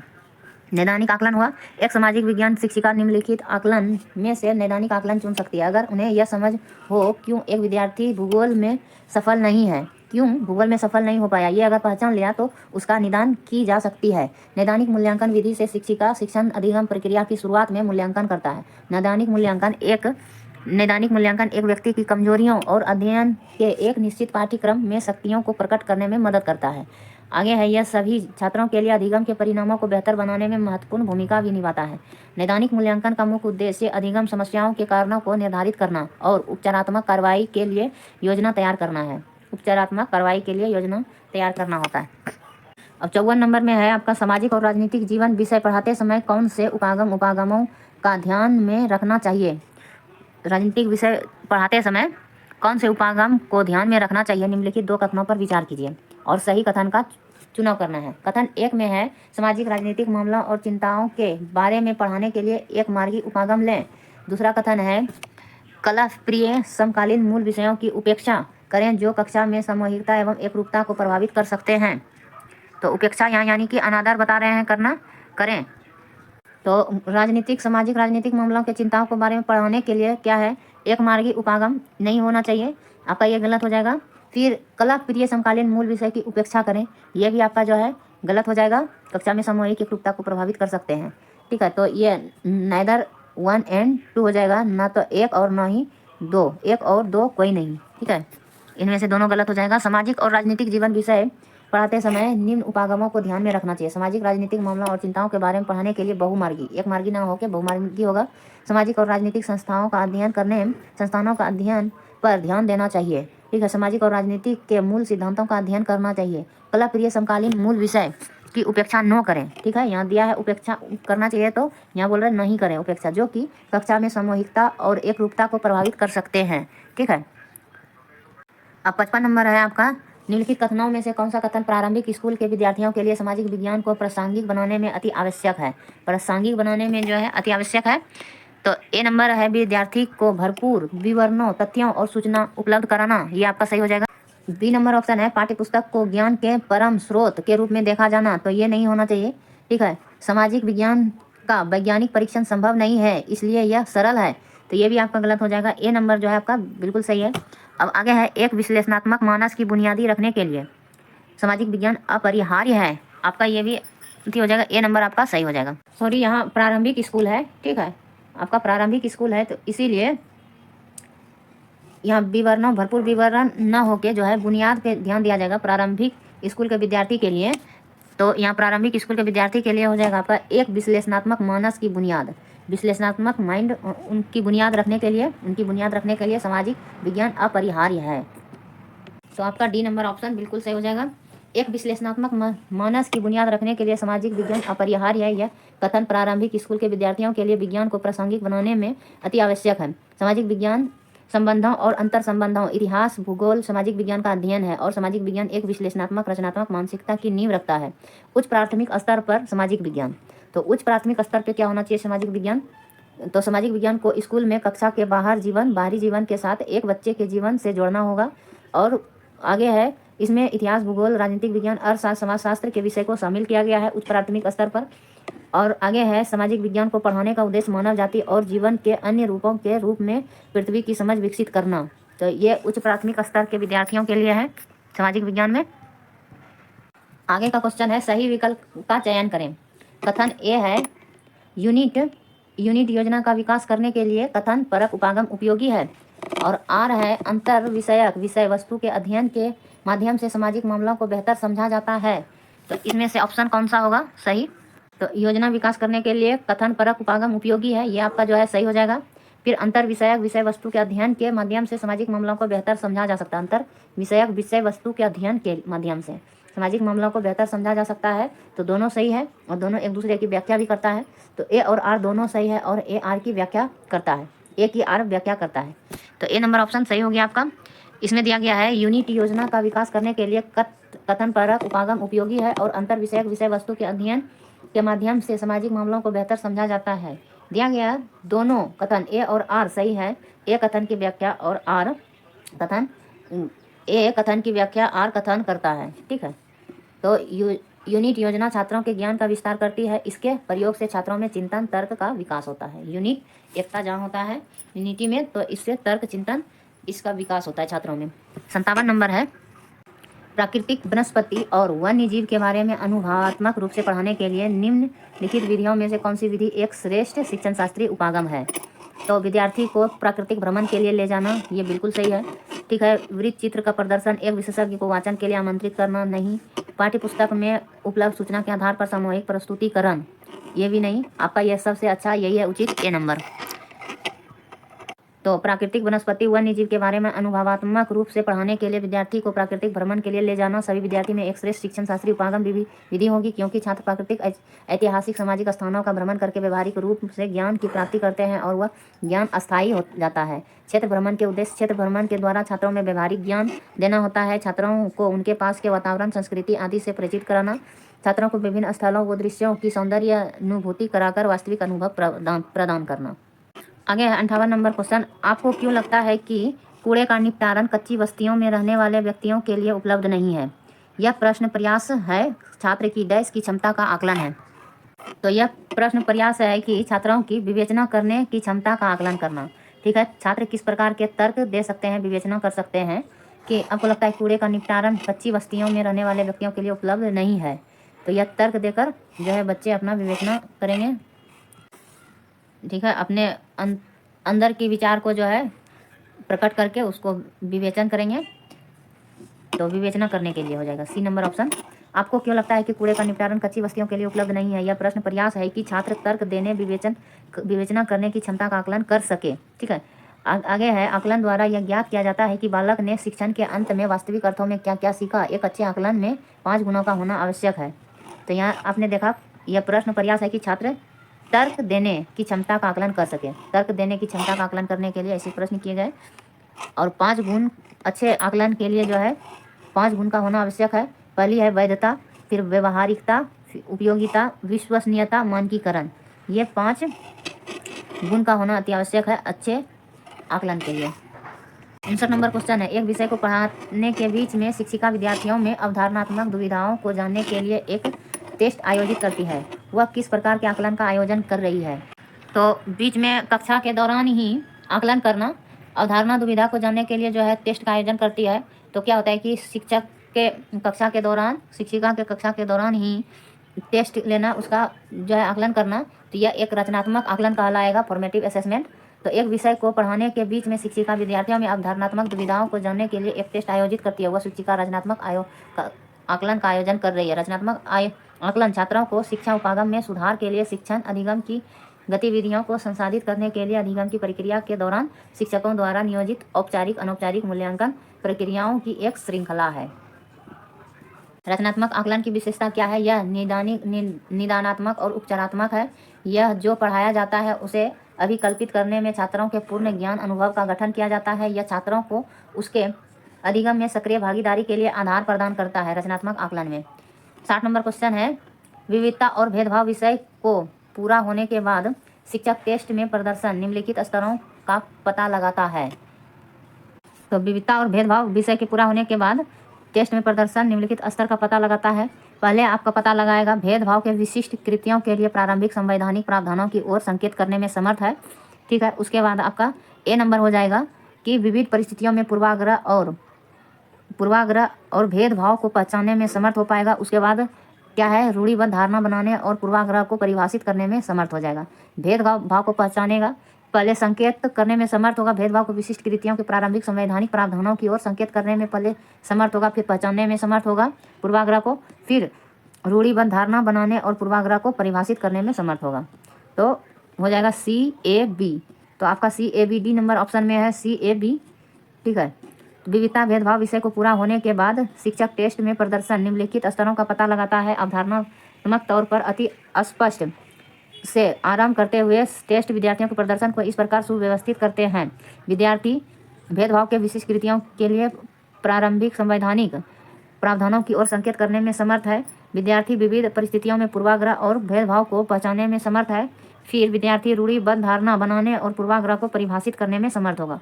पहले धारणा बनाएगा, पहचानेगा, फिर उसके बाद जो है संवैधानिक पहले प्रावधान के संकेत को पहचानेगा, फिर उसके बाद जानेगा, फिर पहचानेगा पूर्वाग्रह भेदभाव क्या होता है, उसके बाद रूढ़िवाद धारणा और पूर्वाग्रह को परिभाषित करने में समर्थ हो पाएगा। ठीक है, तो 60 नंबर यहाँ तक हो गया सोशल साइंस। अब आइए हिंदी का क्वेश्चन। ठीक है, गद्यांश, पद्यांश और व्याकरण। तो हिंदी में आइए जानते हैं। गद्यांश को पहले ध्यानपूर्वक पढ़िएगा। ठीक है, उसके बाद एक नज़र जल्दी जल्दी। बड़ा पैराग्राफ होता है हिंदी में, हिंदी हो या इंग्लिश, बड़ा पैराग्राफ होता है, सीटेट में दिया जाता है। कहा जाता है स्वस्थ शरीर में ही स्वस्थ मस्तिष्क का विकास होता है और स्वस्थ शरीर के लिए वातावरण का शुद्ध होना अत्यंत आवश्यक है। जनसंख्या की बेहिसाब वृद्धि और जनता की बढ़ती मांगों की आपूर्ति के लिए रोजगार और आवश्यक वस्तुओं की पूर्ति के लिए बढ़ता औद्योगिकरण दोनों ने वातावरण को सीमा से अधिक प्रभावित किया है। ऐसी अवस्था में वातावरण का शुद्ध रहना स्वयं एक समस्या बन गया है।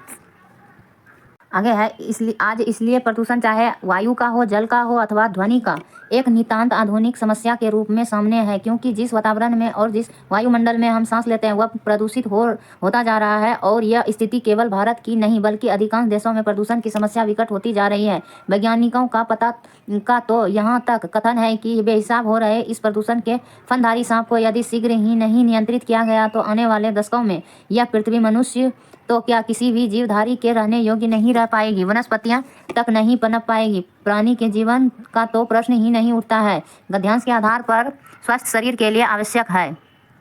तो गद्यांश के अनुसार स्वस्थ शरीर के आवश्यक है कि शुद्ध वातावरण मिले तो शरीर स्वस्थ रहेगा। ठीक है, शुद्ध पर्यावरण। देखिए, गद्यांश के आधार पर स्वस्थ शरीर के लिए शुद्ध वातावरण आवश्यक है। ठीक है, स्वस्थ शरीर में ही स्वस्थ मस्तिष्क का तभी वास होगा। आगे, वातावरण पर बुरा प्रभाव डालने वाले मुख्य कारक क्या है? तो वातावरण पर बुरा प्रभाव डालने वाले मुख्य कारक आपके हो जाएंगे जनसंख्या तथा औद्योगिकरण में वृद्धि। जनसंख्या में वृद्धि और औद्योगिकरण में वृद्धि। गद्यांश के अनुसार वातावरण पर बुरा प्रभाव डालने वाले मुख्य कारण जनसंख्या, औद्योगिकरण में वृद्धि है। जनसंख्या में बेहिसाब वृद्धि और जनता की बढ़ती मांगों की पूर्ति के लिए रोजगार। बढ़ती मांगों के लिए पूर्ति के लिए क्या है? औद्योगिकरण करना हो रहा है, आवश्यक वस्तुओं की पूर्ति करना हो रहा है। बढ़ता औद्योगिकरण दोनों ने वातावरण को सीमा से अधिक प्रभावित किया है। आगे है गद्यांश के अनुसार आधुनिक समस्या है। गद्यांश के अनुसार आधुनिक समस्या क्या है? तो आधुनिक समस्या है वायुमंडल, रोजगार की कमी, ग्लोबल वार्मिंग, जनसंख्या वृद्धि। तो आपका वायुमंडल प्रदूषण है। ठीक है, गद्यांश के अनुसार आधुनिक समस्या वायुमंडल प्रदूषण है। आधुनिक समस्या वायुमंडल प्रदूषण है। प्रदूषण चाहे वायु का हो, जल का हो अथवा ध्वनि का, एक नितांत आधुनिक समस्या है। ठीक है, और प्रदूषण की समस्या है डैश केवल भारत में, केवल एशिया में, संसार के अधिकतर देशों में है। ठीक है, सी नंबर ऑप्शन हो जाएगा। प्रदूषण की समस्या संसार के अधिकांश देशों में है। वैज्ञानिकों का तो यहाँ तक कथन है कि बेहिसाब हो रहे इस प्रदूषण के फनधारी सांप को यदि शीघ्र नियंत्रण नहीं किया गया है तो आने वाले दशक में ही पृथ्वी मनुष्य तो क्या किसी भी जीवधारी के रहने योग्य पृथ्वी जो है नहीं रह पाएगा। 5 नंबर में है गद्यांश में बेहिसाब बढ़ते प्रदूषण की तुलना किससे की है? तो बेहिसाब बढ़ते प्रदूषण की तुलना जो है फनधारी सांप से की है। ठीक है, ये नंबर ऑप्शन आपका सही है। आगे है 6 नंबर क्वेश्चन, आने वाले दशकों में यह पृथ्वी मनुष्य तो किसी भी जीवधारी के रहने तो क्या किसी भी जीवधारी के रहने योग्य नहीं रह पाएगी।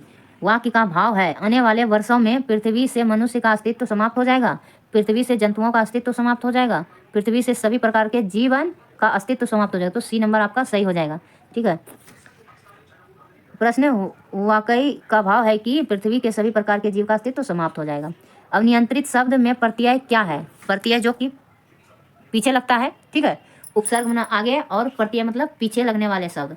तो इसमें प्रत्यय क्या है? तो नियंत्रित, इत प्रत्यय लग गया इसमें नियंत्रित में। डी ऑप्शन आपका सही हो जाएगा।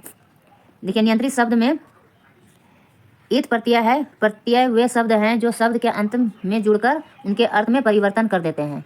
अब दशक में समास का भेद बताइए। दशक में समास का कौन सा भेद है? तो दशक शब्द जो है संख्यावाची है। दशक तो संख्या से बना है, तो ये हो जाएगा द्विगु समास। संख्यावाची द्विगु समास होता है हमेशा। तो दशक में द्विगु समास है जिस समास का पूर्व पद संख्याबोधक हो। पहला पद जो है संख्याबोधक है और वह द्विगु समास कहलाता है। समास के मुख्यतः 6 भेद होते हैं। समास के कौन कौन से भेद होते हैं? तो पहला अव्ययी भाव, तत्पुरुष समास, द्वंद्व समास। ठीक है, माता पिता जैसे हुआ, घर द्वार, ये सब हुआ द्वंद्व समास।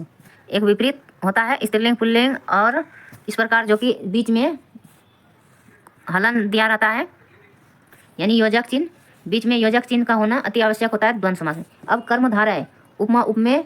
ठीक है, तो कर्मधारय में तुलना ये सब की जाती है, एक दूसरे की विशेषता पर ध्यान दिया जाता है। अब द्विगु संख्यावाची हो गया। बहुब्रीही जो कि अलग अर्थ निकालता है, विशेष अर्थ, बहुब्रीही समास हुआ। हिंदी का भी एक क्लास ले लेंगे अच्छे से, मैराथन।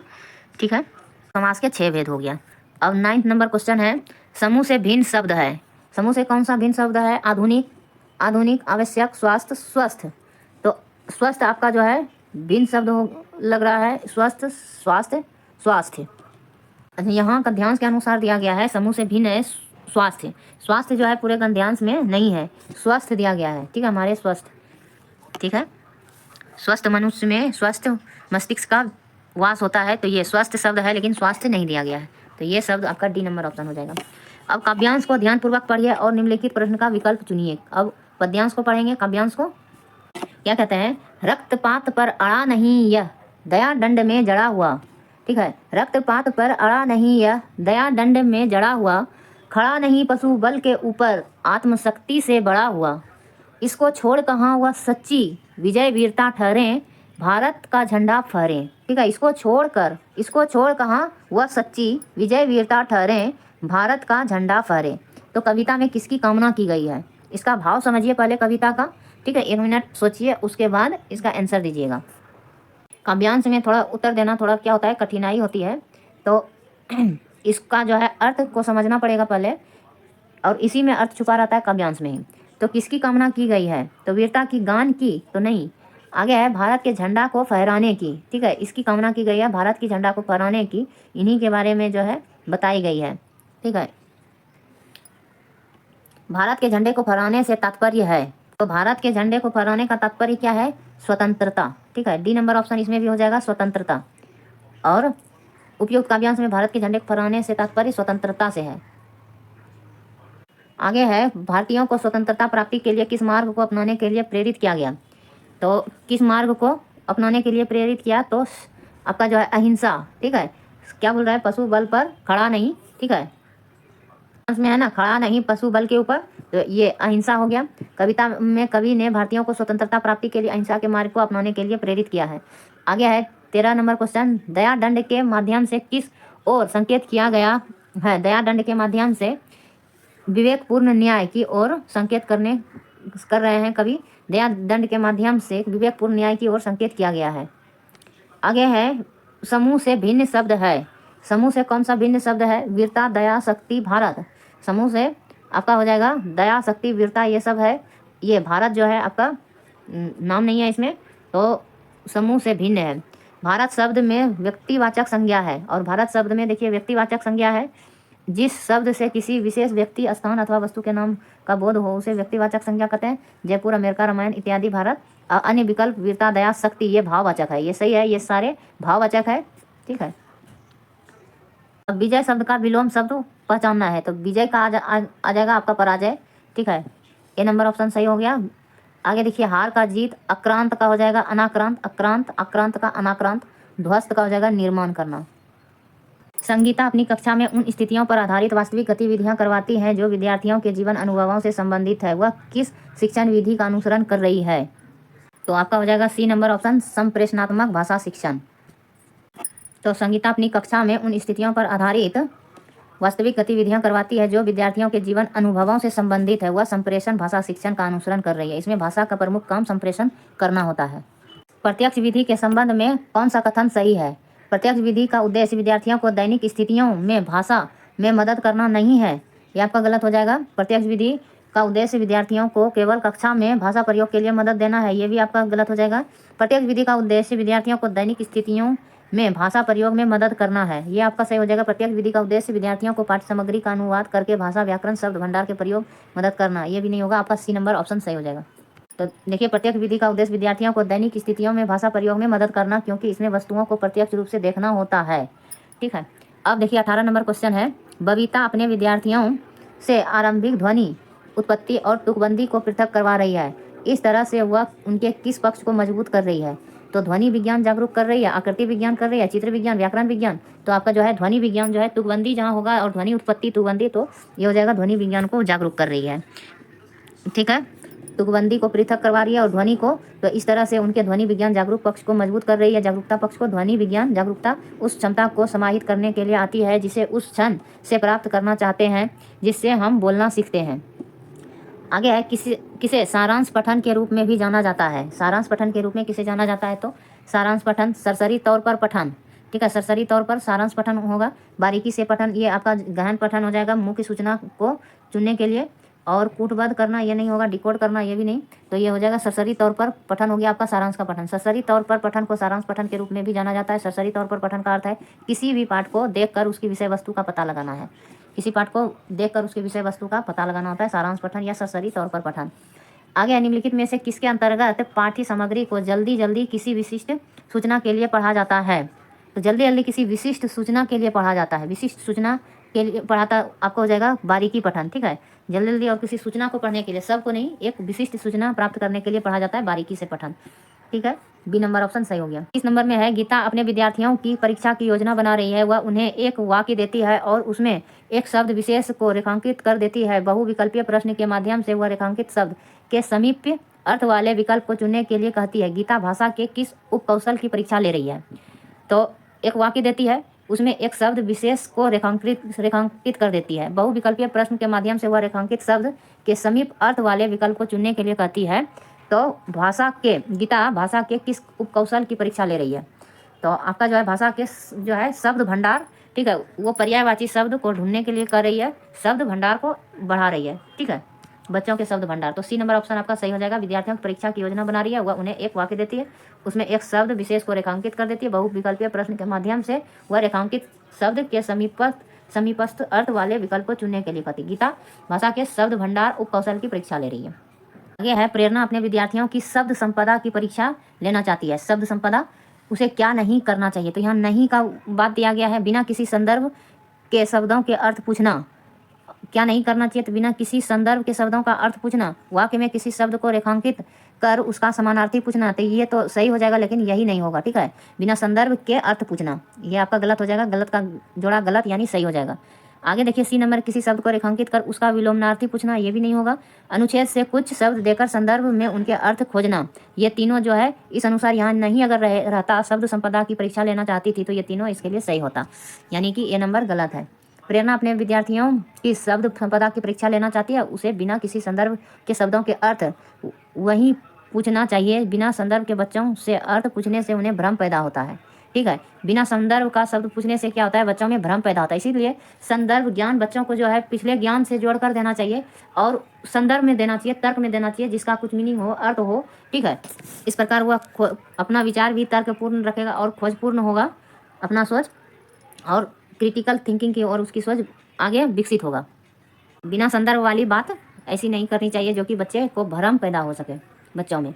23 नंबर क्वेश्चन है, देवीना अपने विद्यार्थियों को निम्नलिखित अनुच्छेद देती है।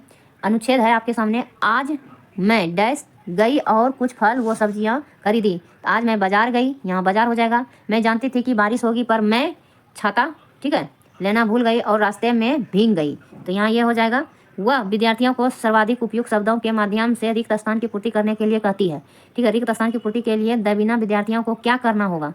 तो क्या करना होगा? संदर्भ को समझकर सर्वाधिक उपयुक्त शब्द जानना होगा। केवल व्याकरण के नियम नहीं, वाक्य विन्यास को समझना होगा। तो ये संदर्भ को समझकर सर्वाधिक उपयुक्त शब्द जानना होगा। ठीक है, तो ये नंबर आपका सही हो जाएगा। रिक्त स्थान की पूर्ति के लिए देवीना विद्यार्थी को संदर्भ को समझकर सर्वाधिक उपयुक्त शब्द जानने में मदद कर रही है। आगे देखिए, प्रत्यक्ष विधि में व्याकरण किस प्रकार से पढ़ाई जाती है? प्रत्यक्ष विधि में व्याकरण जो है आगमनात्मक तरीके से पढ़ाई जाती है प्रत्यक्ष विधि में, यानी कि उदाहरण से नियम की ओर। तो आगमनात्मक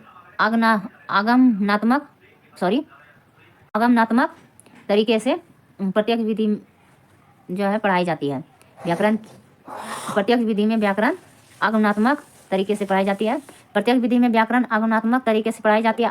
आगमनात्मक विधि में विषय, तथ्यों और घटनाओं के अलावे घटनाओं के अवलोकन और विश्लेषण द्वारा सामान्य नियम या सिद्धांत बनाए जाते हैं। पाठ्यक्रम डिजाइन में 25 नंबर में है, पाठ्यक्रम डिजाइन में प्रस्तुतिकरण अपने आप में किससे संबंधित है? ए नंबर, वे प्रक्रियाएं जिनसे कोश विषय और व्याकरणिक विषय वस्तु का चयन किया जाता है।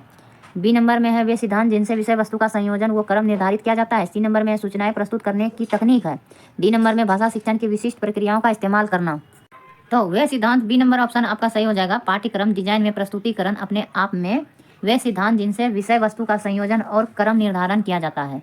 ठीक है, बी नंबर ऑप्शन है पाठ्यक्रम डिजाइन में प्रस्तुतिकरण। ठीक है, पाठ्यक्रम डिजाइन बनाने में प्रस्तुतिकरण ऐसे सिद्धांत हैं जिनसे विषय वस्तु का संयोजन वो क्रम निर्धारण किया जाता से संबंधित है।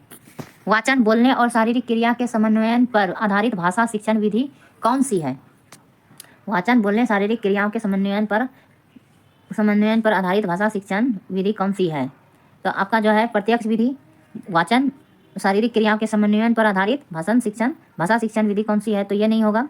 समग्र भौतिक प्रतिक्रिया, आपका जो है समग्र भौतिक प्रतिक्रिया हो जाएगा। शारीरिक जो है क्रियाओं के समन्वयन, पूरे शरीर का जो है बोलने पे क्या होता है, बोलने से पूरे शरीर की प्रतिक्रिया होती है, समग्र भौतिक प्रतिक्रिया हो जाएगा।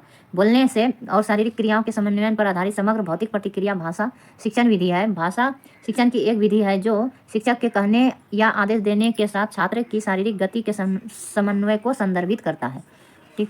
27 में भाषा की कक्षा का परिवेश किस तरह का नहीं होना चाहिए? तो भाषा कक्षा का परिवेश किस तरह नहीं होना चाहिए? तो भाषा कक्षा बाल अनुकूल नहीं पूछ रहा है, तो बाल अनुकूल तो होना चाहिए। सजीव एवं सक्रिय ये भी तो होना चाहिए। संसाधनपूर्ण भी होना चाहिए। तानाशाही नहीं होना चाहिए। ठीक है, तानाशाही नहीं होना चाहिए। डर का माहौल नहीं बनाना चाहिए बच्चों में, इस तरह से डर पैदा हो जाएगा। ठीक है, तो ये नहीं करना चाहिए। किसकी उत्पत्ति भाषा की प्रकृति और सामाजिक संदर्भ में पाठ्य सामग्री की भूमिका के विधा सिद्धांत से हुई है? तो किसकी उत्पत्ति हुई है सामाजिक संदर्भ में पाठ्य? तो व्यवहारिक और व्यावसायिक, आर्थिक, ये सब जो है क्या है, पाठ्य सामग्री आधारित निर्देश की उत्पत्ति भाषा की प्रकृति और सामाजिक संदर्भ में पाठ्य सामग्री की भूमिका के विधा सिद्धांत से हुई है। शिक्षा बालक के भावी जीवन का आधार तैयार करती है। यदि शिक्षा के प्रत्येक सोपान बालक को उचित शैक्षिक निर्देश मिलता है तो उसका व्यवहारिक, व्यावसायिक और आर्थिक जीवन सफल, सुखी और संतुष्ट होता है। आगे है 29 नंबर क्वेश्चन, भाषा के विविध प्रकार जो दूसरों से केवल उच्चारण में ही भिन्न नहीं होते बल्कि शब्द भंडार, व्याकरण, शब्द क्रम में भी भिन्न होते हैं, उन्हें किस रूप में जाना जाता है? तो ए नंबर ऑप्शन है आपका बोली। ठीक है, तो भाषा के विविध प्रकार जो दूसरों से केवल उच्चारण में ही नहीं, यानी उच्चारण में ही भिन्न नहीं होता है बल्कि शब्द भंडार में, व्याकरण में, शब्द क्रम में भी भिन्न होता है, तो वो क्या है? बोली। जो कि बोली एक भाषा से अलग होता है। भाषा एक जो है केंद्रीय लेवल पे बोली जाती है और सब के लिए और विशिष्ट क्षेत्र समुदाय के लिए बोली जाने वाली भाषा को बोली कहा जाता है। ठीक है, भाषा विविध प्रकार जो दूसरों से केवल उच्चारण में ही भिन्न नहीं होते, भाषा के विविध प्रकार, बल्कि शब्द भंडार, व्याकरण और शब्द क्रम में भी भिन्न होते हैं, उन्हें बोली के रूप में जाना जाता है। ठीक है, आगे है आर्मी विधि और किस नाम से जानी जाती है? तो आर्मी विधि जो है श्रव्य भाषिक विधि के नाम से भी जानी जाती है। आर्मी विधि श्रव्य भाषिक विधि के नाम से जानी जाती है। अंग्रेजी भाषा शिक्षण की एक विधि है। आर्मी विधि अंग्रेजी भाषा शिक्षण की एक विधि है जो पढ़ने लिखने से पहले बोलने और सुनने, आर्मी विधि में पहले बोलने और सुनने के शिक्षण पर जोर देती है। पहले बोलना और सुनने पे शिक्षण पर जो है जोर देती है।